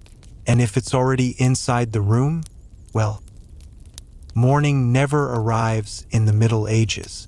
It seeps in, not through beams of sunlight or the song of birds, but through sound, the creak of cartwheels, the splash of cold water in a wooden basin, the low groan of a door reluctant to open. That's what wakes you, not all at once, like fog lifting, not rolling away. You blink. The room is pale now. Gray light outlines the walls. The mark from last night is gone or hidden. Or was it ever real? Doesn't matter, because you feel different, not rested, but settled, as if something that once leaned against you has now leaned away. You sit up. No sounds from the hallway. Not yet, but the outside is beginning its rituals. The morning protection. In the medieval world, protection wasn't only for sleep. It was for the moments after, when you wake up still carrying something. An echo, a feeling, a piece of the dark tucked behind the ribs. So people had ways to shake it off. They'd wash their hands with ash or salt water, burn dried rosemary at the hearth, knock 3 times against the bed frame, recite morning prayers backward to undo dreams they didn't like. There was even a saying, if your dream had teeth, let your mouth stay closed until noon. In other words, don't speak it. Don't give it legs. You rise. Your body remembers every straw poke, every shift of cold through the night. You find your boots still damp, not from weather, from sweat. Your fingers touch the windowsill, and there, barely visible, is a smudge. Not the same shape as last night's mark, but not nothing either. You don't look too hard. You know better now. It's strange how little you need to feel safe. Not truly safe, there's no such thing, but safe enough.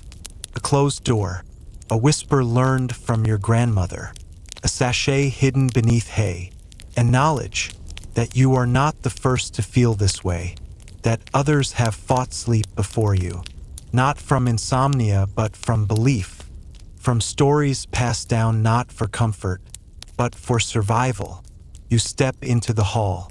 Cold air greets you, but so does something else. The sound of a bell, distant, calling for morning meal, and closer, a voice, familiar, tired, human. You sleep last night? You nod, not because it's true, but because you're still here, and that's enough. You descend the stairs, and outside the inn the world continues. Sunlight has reached the thatched roofs. The market square is waking. Chickens argue, a dog stretches, and somewhere behind you, inside, the room you left waits, still, silent, holding the shape of your fear like a glove, until night comes again, and you return. Have you heard this saying? Light doesn't banish evil, it just teaches it where to hide. That's why medieval people didn't believe daylight made them safe. No, the most cunning threats were the ones that could blend into the day. When you thought you were protected, that morning you leave the inn and walk through the village. The weight of sleep still clings to your shoulders, half dream, half memory. People here begin their daylight rituals. They don't call it banishing spirits. They call it tying up what the night left behind. You see a woman pouring stream water across her doorstep, not to clean, but to create a water line that ghostly footprints can't cross. You see children throwing fireplace ash toward the livestock pen, not playing, but casting fire's shadow on the coldest place. You follow an old man dragging a bundle of dry straw tied to a rope. He mutters under his breath as he pulls it along the wall. If something snuck in during the night, let it leave by this path. You're not sure who he's talking to. You don't ask. There's something crawling under your skin. Not wind, not fear, but a reminder. You are a guest here, among people who have learned to defend themselves every morning. On a hill nearby, you spot a cottage with upside-down objects hanging from its roof. A child's shoe, a wooden spoon, a wreath of dried flowers. Someone whispers to you, it's to trick the wandering dead. Make them think night hasn't ended yet. You laugh, confused. They smile back. We don't fully understand it either, but we're still alive. You think back to the night before, that shadow, that feeling, the dream without clear words. And now you understand. Protecting your sleep isn't just for the night. It's a series of acts stretched across the day, from the moment you close your eyes to the moment you dare open them again, and all the time in between, when something may still be watching. You leave the village before midday, but you don't leave unchanged. Someone has slipped a sprig of herbs into your pouch. No note, just a soft scent, mint and earth, something that almost smells like safety. And you know, tonight you'll have to sleep again, somewhere new, with new uncertainties. But like them, you'll learn how to guard yourself during the day, so that by night, you won't have to fight alone.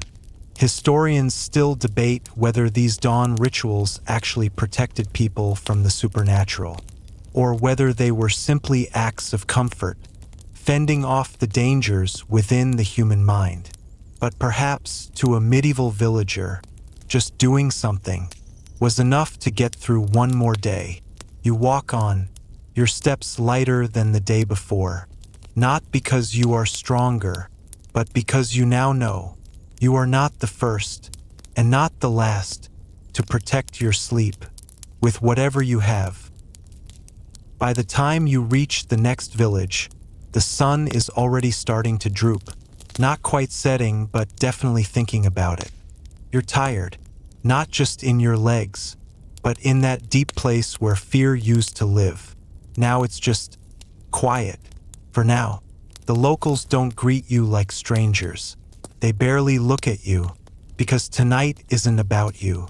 Tonight is the festival of Three Locks. You arrive just in time to witness the final preparations. At every home, the front door is being locked 3 times. Not once, not twice.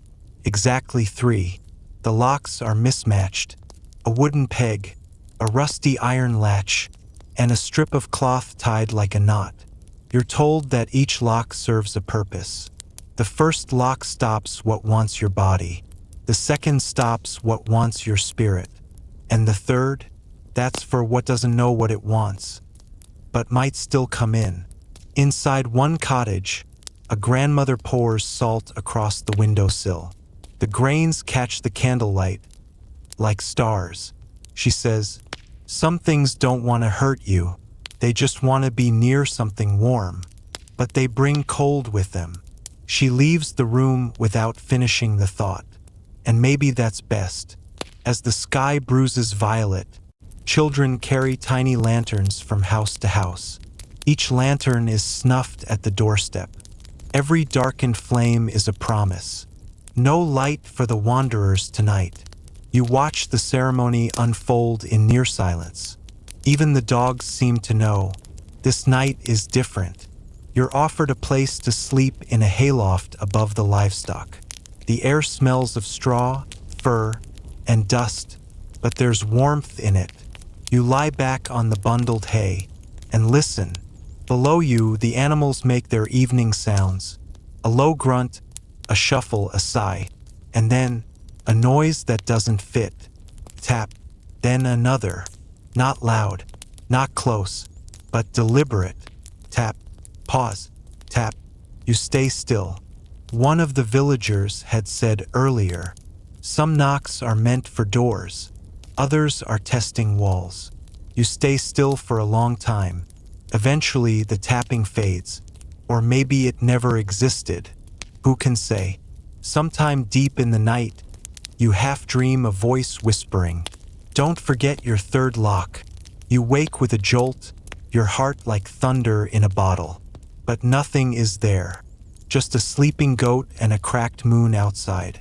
You sit up, remembering, you had no door tonight, no locks at all. It doesn't matter now.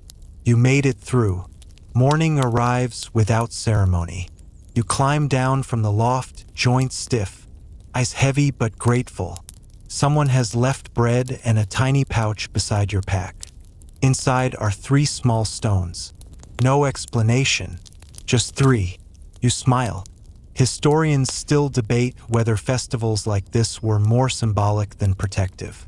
Some argue the 3 locks represent body, soul, and shadow, an ancient way of categorizing danger.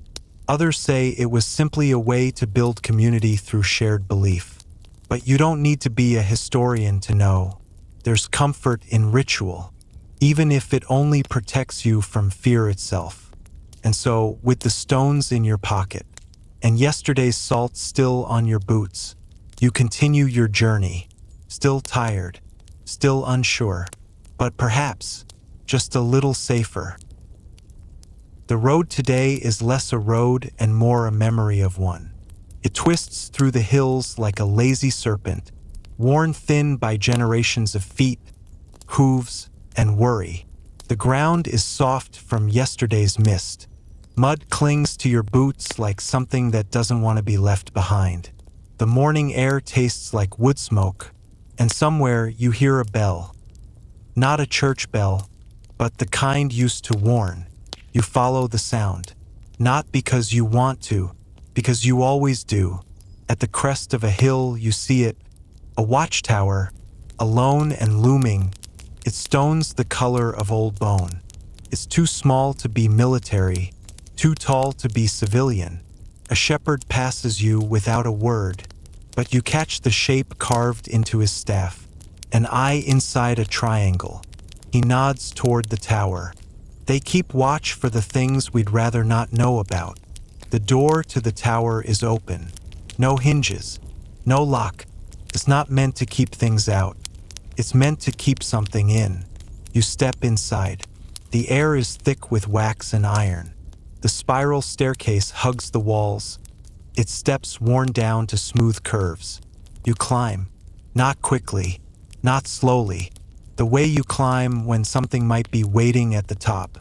The room at the summit is round, windowless, and silent. Except not quite. There's a humming, barely audible, like a choir singing from the other side of a wall you can't find. At the center of the room stands a chair, and on it, a helmet. It's not like any you've seen before. Black iron, no visor. Just a narrow slit where the eyes should be. The interior lined with wool, soaked with something you can't identify. There are symbols scratched into the steel, overlapping, angry. You recognize none of them except one. The same triangle, the same eye. You don't touch it, but you do hear it. Not with your ears, with your gut. A voice, not a person's, but a presence. They used to take turns wearing it, you know? You spin. No one's there. 1 hour each. Any more, and the dreaming got permanent. You want to leave, but the staircase is gone. Your breath thickens. The shadows don't move, but they listen. You know that kind of silence. It's the kind that waits. And then, you're standing outside again. You don't remember walking down, but the sun is lower and your shadow longer. The tower door is closed now. A new symbol painted on it, a circle with a line through it. Not this year, it seems to say. Later, when you ask the local priest about the tower, he sighs like someone opening a long-sealed box. Once a year, someone had to wear the watcher's helm. They said it let you see the other hours, the moments that slip between seconds, the ones the rest of us are lucky not to notice. He offers you a drink. You take two. Historians still argue whether the watcher's helm was a real object or folklore. Some believe it was part of a broader network of midnight rituals designed to catch early signs of plague, raiders, or rebellion. Others say it was just a psychological crutch, a way for isolated communities to project order onto chaos. But you don't argue with the priest. He seems tired of explanations. You leave the village before dusk, but the shadow of the tower walks beside you for a long time. Not ahead, not behind, beside. The moon tonight is the color of parchment left in firelight. Not red, not gold, just aged, like it remembers more than it lets on. You're traveling through a forest now, and the trees lean in like curious strangers at a confession. Your torch flickers against bark carved with old names, some crossed out, some doubled, as though someone wanted to be remembered twice. But what catches your eye isn't the path. It's the beds. Yes, beds. They're everywhere. Dozens, maybe hundreds, scattered through the underbrush. Some are wooden frames with feathered mattresses. Others are no more than hay bundled between sticks. And each one is occupied. People, sleeping, breathing, dreaming. Out in the open like livestock or sacrifices or something in between. A woman stirs and murmurs your name. You've never seen her before. There's a man nearby watching. He wears a long tunic, dyed blue with woad, and carries a staff with feathers tied to the top. You ask him what this is. He smiles gently. This is the Night Garden Traveler, a place where people come to dream on purpose, where they offer their sleep to the earth in exchange for knowledge. Knowledge, not the kind you can write down, the kind that lives in the bones. Sleep here, and the forest teaches you things your waking mind can't. It sounds beautiful, and also deeply wrong. You kneel beside a sleeper, a girl, no older than 12, murmuring in a tongue that predates Latin. From her mouth spills not words, but sounds of weather, winds, waves, thunder trapped in jars. The man places a hand on your shoulder. She's dreaming for the whole village tonight. Tomorrow, they'll know whether to plant wheat or wait. You step back quietly. Not all sleep is rest. Not all dreams are private. Some were assigned. During the medieval period, certain communities, especially those tied to druidic traditions or remote abbeys, believed dreams were a public resource. Individuals with unusual sleep patterns, epileptic fits, or strong dream recall were chosen as dream vessels. They would be placed in special outdoor sleep fields, surrounded by symbols and incense, and left to enter a deep, trance-like sleep. The dreams were recorded, analyzed, and often interpreted as prophecies. Many of these dreamers died young. The man offers you a place. Not a bed, exactly. A circle of moss with candles marking the corners. He tells you it's a short dream, 15 minutes. You'll come back, he says. They all come back. He doesn't say from where. You lie down anyway. The forest hums. Not a sound you hear, a sound you become. And then you see a battlefield, but the soldiers are asleep, fighting with eyes closed, swords made of parchment, armor stitched from lullabies. Each time someone dies, they sigh in relief. And then you're in the center of the village again, holding a stone that's warm like skin. The villagers are awake, waiting. They ask what you dreamed. You say, I saw the future napping. They nod as though that makes perfect sense. You wake up exactly 15 minutes later. The beds are gone. The moss is dry. The candles are puddles of wax. The forest is just a forest again. Except you remember every word the girl said in her storm speak. And you understand it now.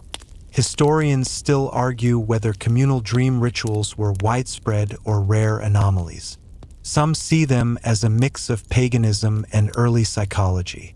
Others dismiss them entirely, citing a lack of consistent evidence. But the songs whispered by dreamers continue to appear in folk music all over Europe, with verses about sleeping soldiers and the girl who dreamed the river dry.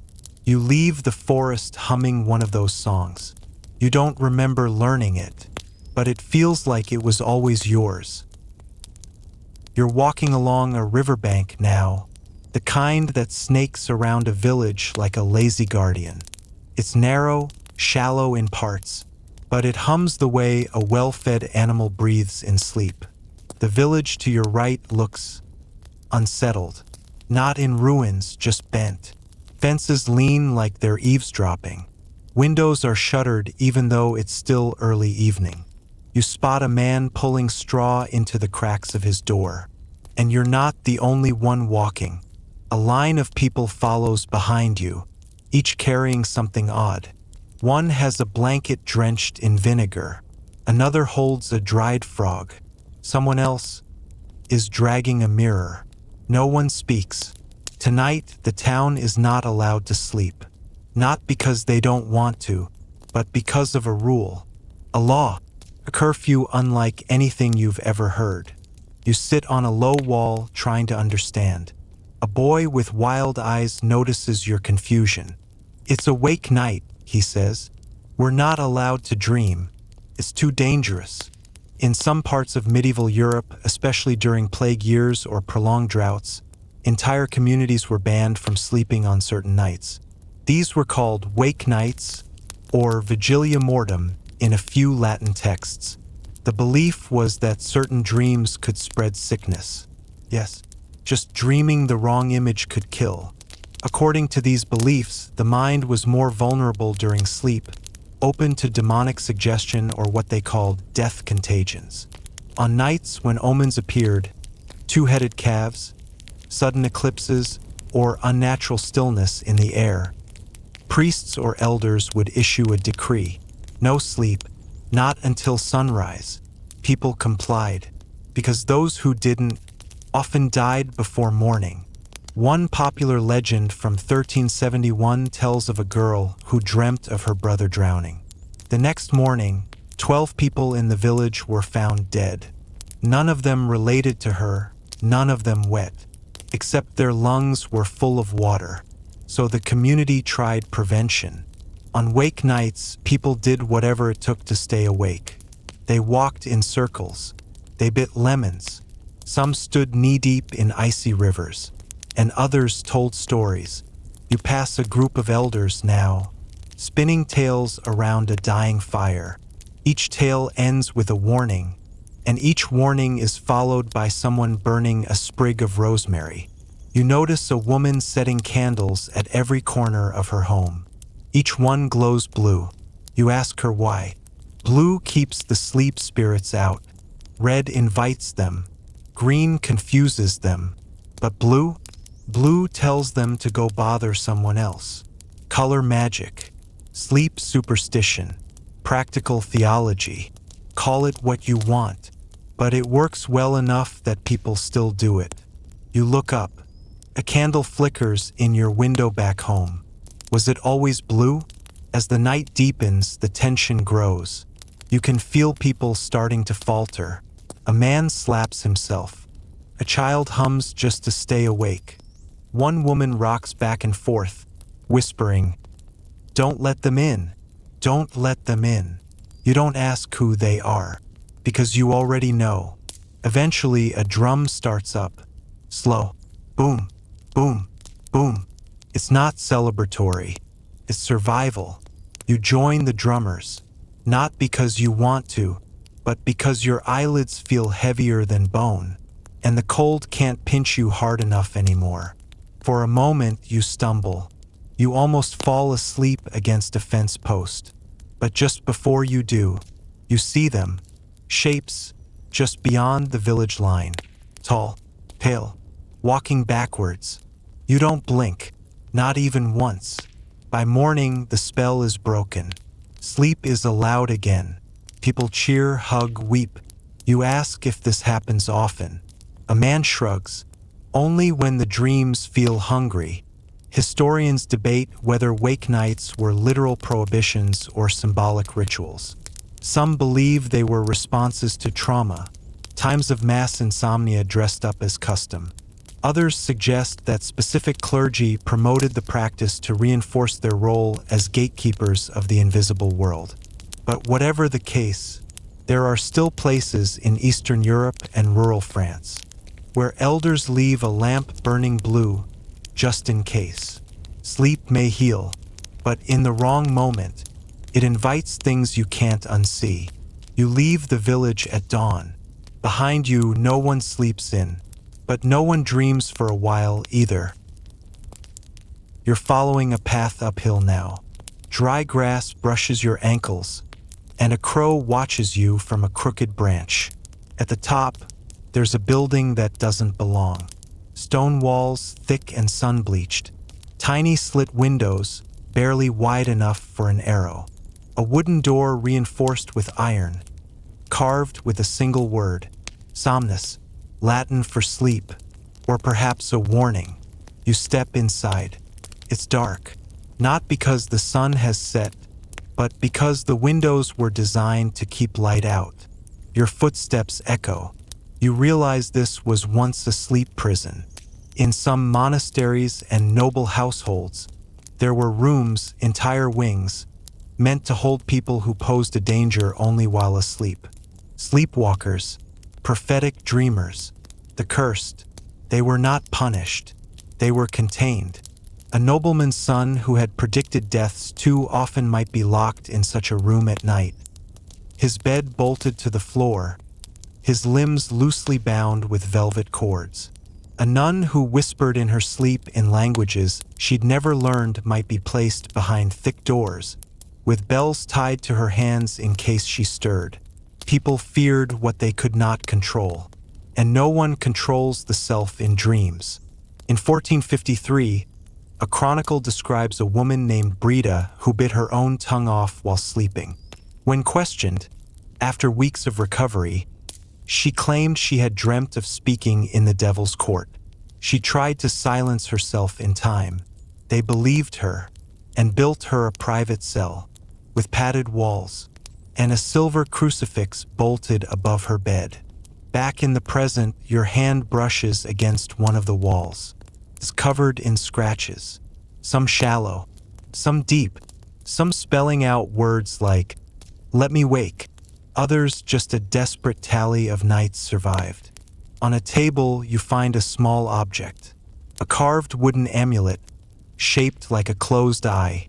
a monk's tool, or maybe a patient's final comfort. You take it. It's warm. Sleep was never truly safe in the Middle Ages, not because of poor bedding or shared straw mattresses, but because people believed that sleep was the weakest point of the soul's tether. What entered the body then might not leave, and what left the body during dreams might not return. You exit the building, still holding the amulet. The crow follows. Behind you, the door to Somnus swings shut with a heavy groan, and from deep inside, you swear you hear something whisper, "Sweet dreams." But it's daytime now. You're awake, aren't you? The path winds back into the forest now. Your steps are slower, not from fatigue, but from the weight of what you've seen. A village bell tolls in the distance, once, twice, marking matins, the early morning prayer. But here, in the deep woods, time folds strangely, and night seems reluctant to release its hold. You pass a small cottage with smoke curling from its chimney. The door opens just slightly. Inside, a woman watches you. She holds a bundle of herbs tied with twine, and beside her hangs a series of dream catchers, but not the kind you're thinking of. These are medieval, made of twisted brambles, bones of small animals, feathers, and even teeth. Each has a tiny pouch sewn into the center. You pause. She beckons you inside. It smells of wormwood and rosemary. On the table, beeswax candles, cracked stone bowls filled with salt and ash, and a half-written ledger with names, dates, symbols you can't decipher.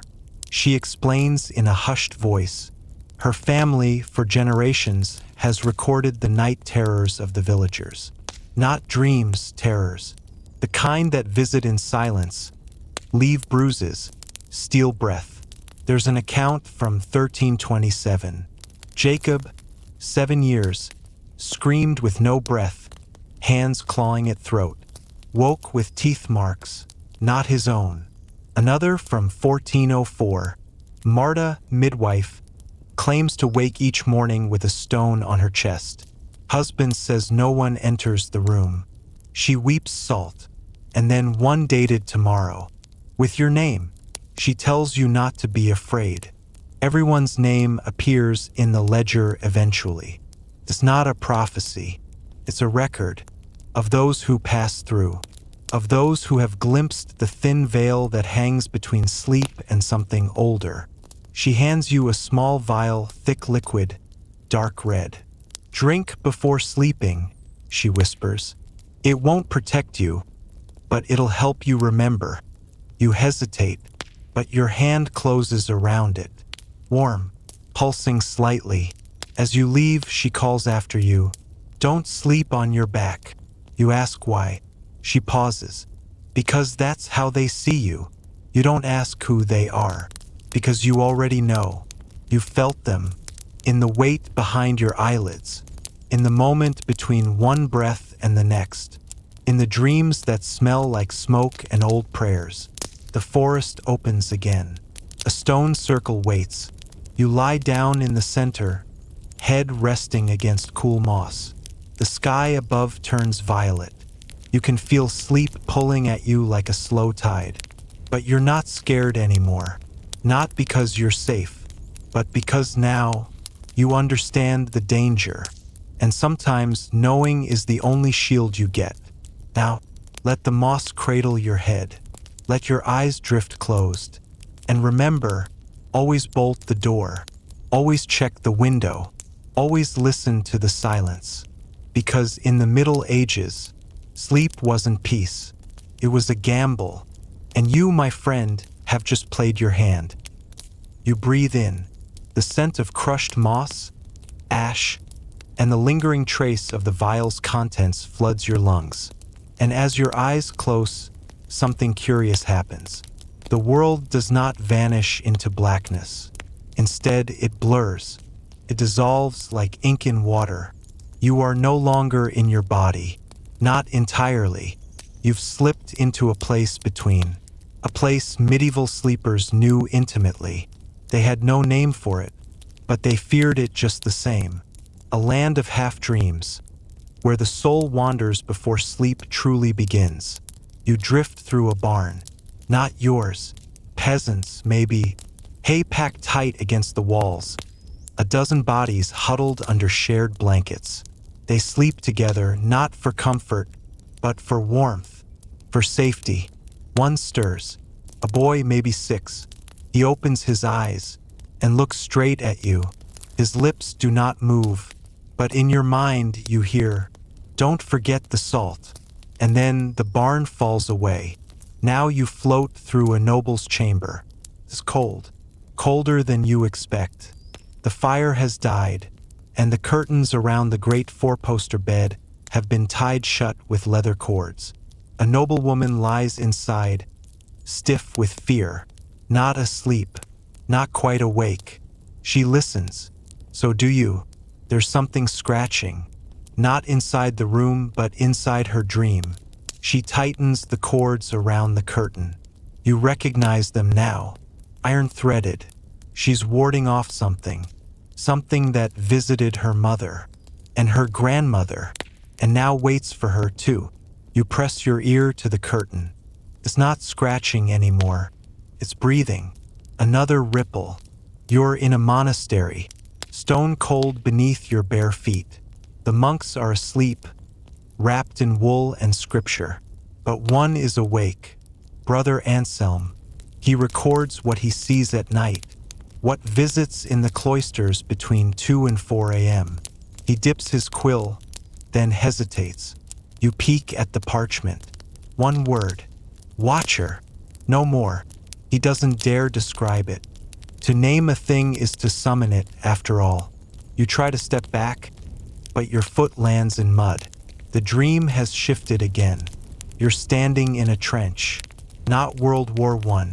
Older. Medieval siege. Tired soldiers slump against earthen walls. But they aren't looking for arrows.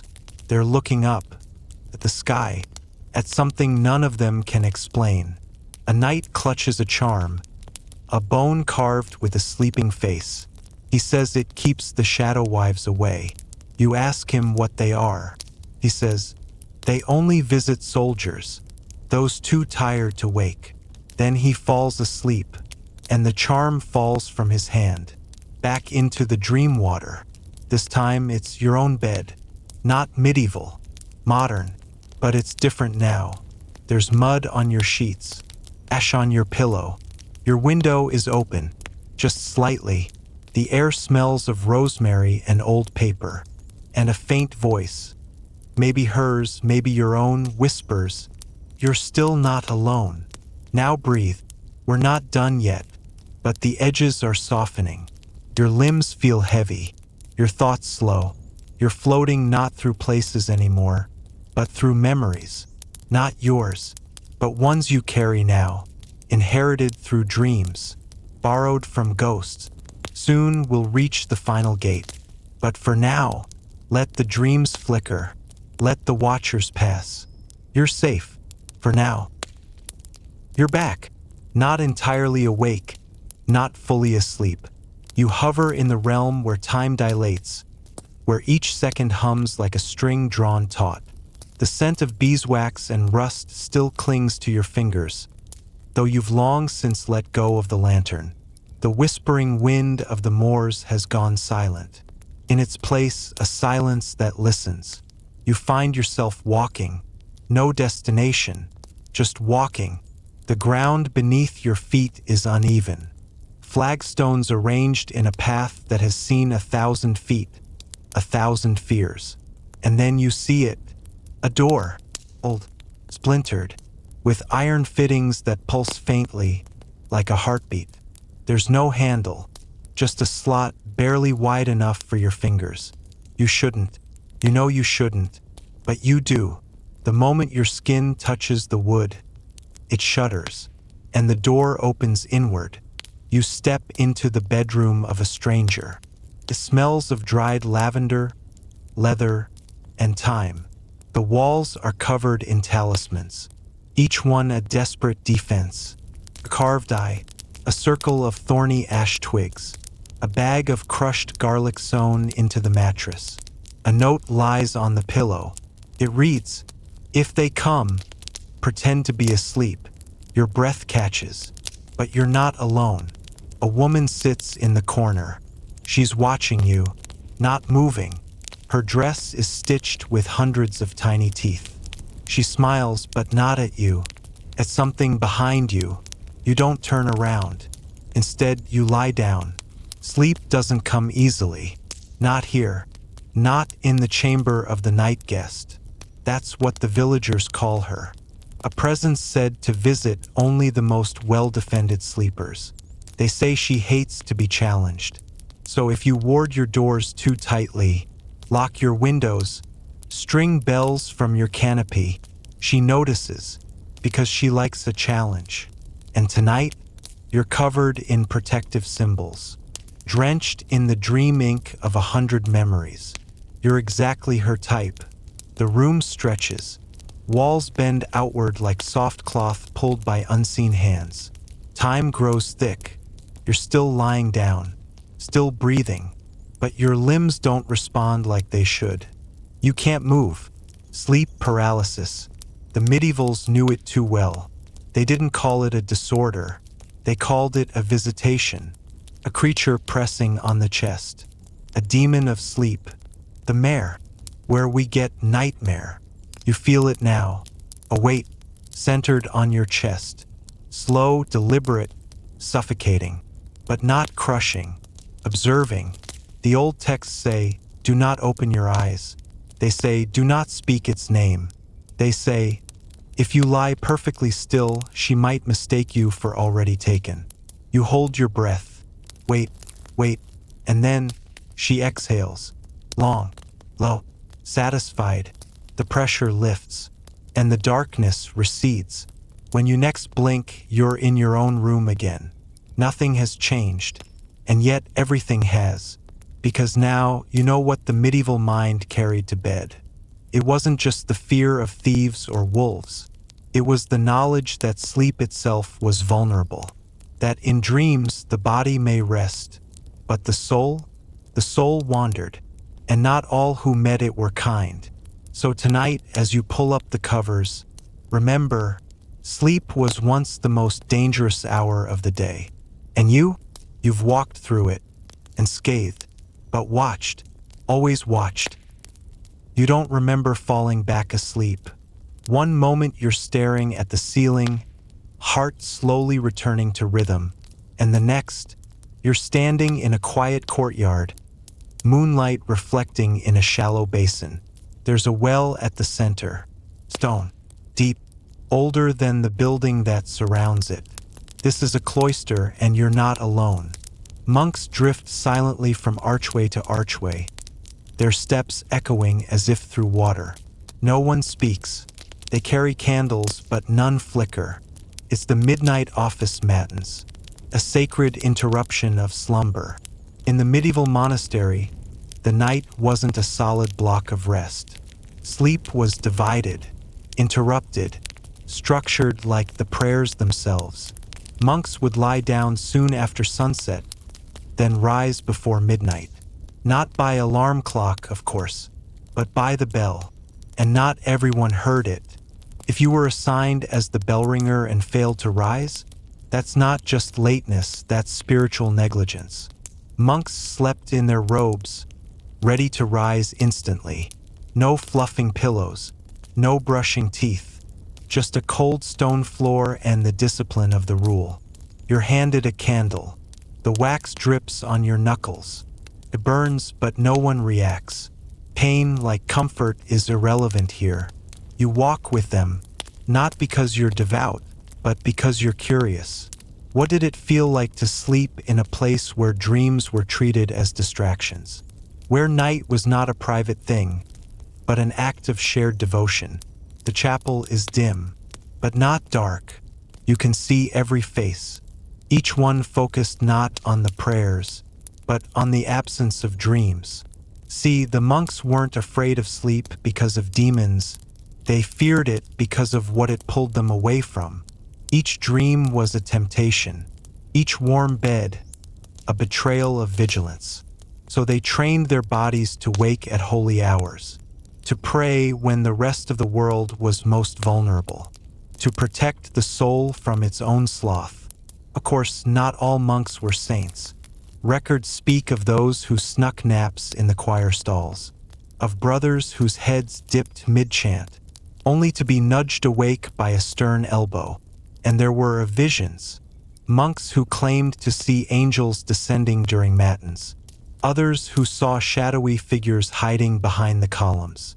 The line between exhaustion and ecstasy was thin. Sometimes the most disciplined were the most haunted, because sleep deprivation has a way of opening doors.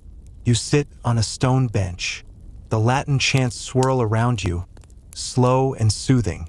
It's like a lullaby composed by ghosts. And then, a hand touches your shoulder. You turn. It's the abbot. He doesn't speak. He simply nods toward a door. You rise and follow, through the cloister, down a spiral stair, into a small cell. There's a bed of straw, a single candle, and a book. You're told to lie down, to rest before lauds the next hour of prayer. But the abbot warns, if you dream, record it. If you don't, ask why. As you close your eyes, the cell hums. This isn't just sleep, it's a test. Because in the monastery, rest was never private. Every dream could be a message, every nightmare a warning. And some monks never woke. They were found with peaceful expressions, no signs of struggle, but their hands were clasped as if in prayer. So if you wake in a few hours, back on your straw pallet, surrounded by flickering candles, count yourself among the lucky. But if you don't, well, just hope your dream was worth it, because someone's going to read it aloud at breakfast. And nobody likes a boring prophecy. Always watched. There's a moment, right before waking, when the world holds its breath. You feel it now, a kind of limbo, not quite dream, not quite memory. You're standing at a threshold, barefoot, the ground cold and wet beneath you. Fog curls at your ankles like some ancient pet.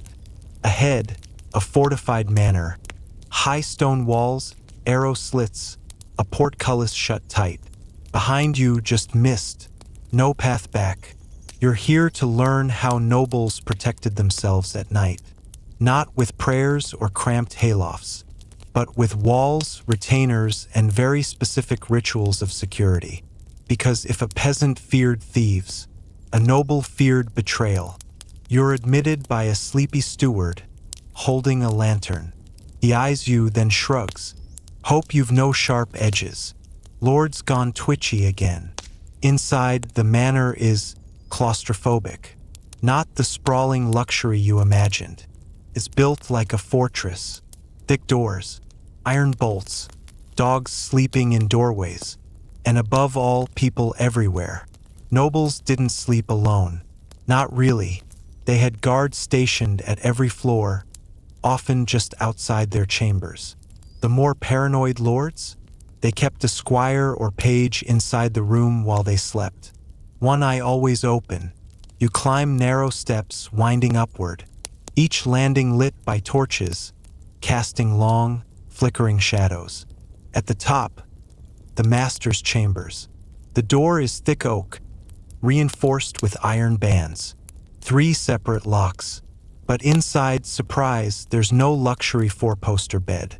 Just a narrow frame, set into a corner where 2 walls meet. Easier to defend.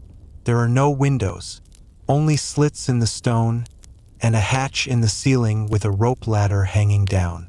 An escape route, because even a castle might turn against its lord. You wander further, find a small closet beside the hearth. Empty, but a loose stone on the floor reveals something odd. A knife, wrapped in cloth, hidden. You're not sure if it belongs to the lord or someone watching him. The walls of a medieval manor were stone, but secrets seeped through them like smoke. Even the most fortified room couldn't guarantee safety. So lords resorted to layers of defense: guards, dogs, food tasters, and most of all, routine, because routine is predictable. And in the Middle Ages, predictability was safety. You sit on the Lord's bed. It's surprisingly stiff. Wool-stuffed mattress, coarse linen sheets. There's a chest at the foot of the bed, locked. No keys in sight, but you notice something odd above the bed frame. Scratches, for parallel lines, deep and rough. Claw marks? No, more like desperate fingernails. A moment of panic, maybe, or something worse. Outside, a bell chimes. 2 in the morning. You didn't notice how late it had gotten. A servant enters silently, places a cup on the side table. Warm milk, scented with something nutmeg, maybe? Not for you. For the Lord. It's a sleeping aid, sure, but also a test. If he drinks it and wakes up, trust is intact. If not, well, let's just say servants disappear sometimes. The steward returns. We let the dogs roam after this hour. Stay upstairs if you value your legs. And then he pauses, leans in. If you hear something scratching at the door, don't answer. The master says it's foxes.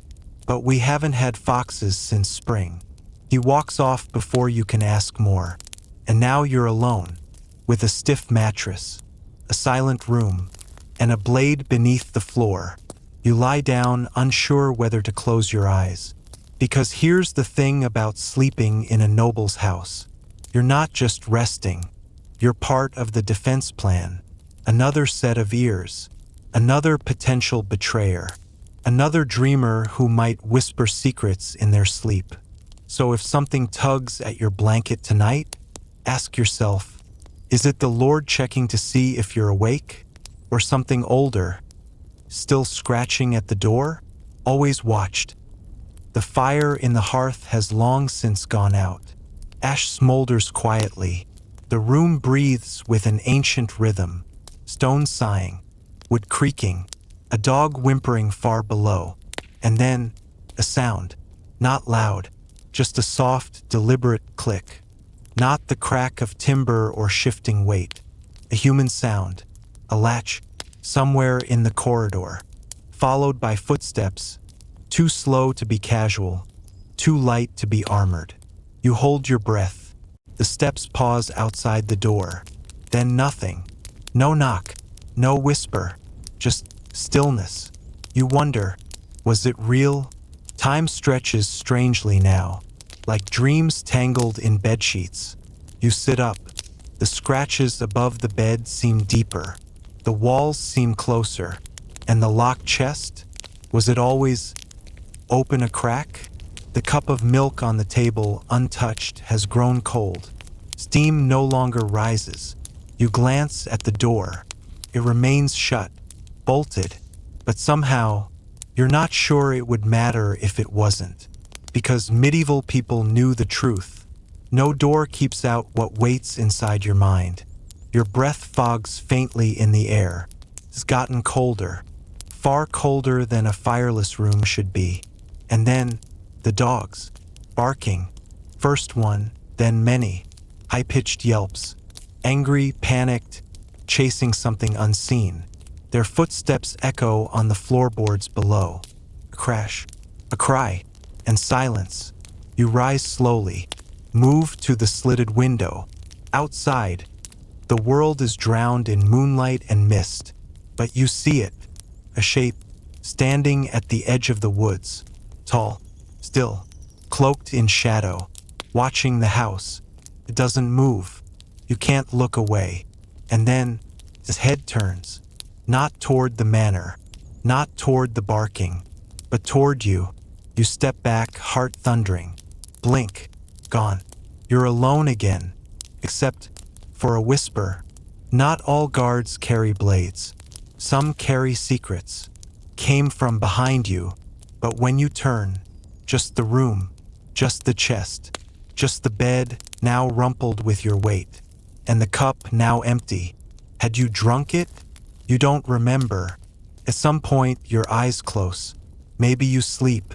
Maybe you just pretend to. And in that liminal fog, between dream and story, you finally understand.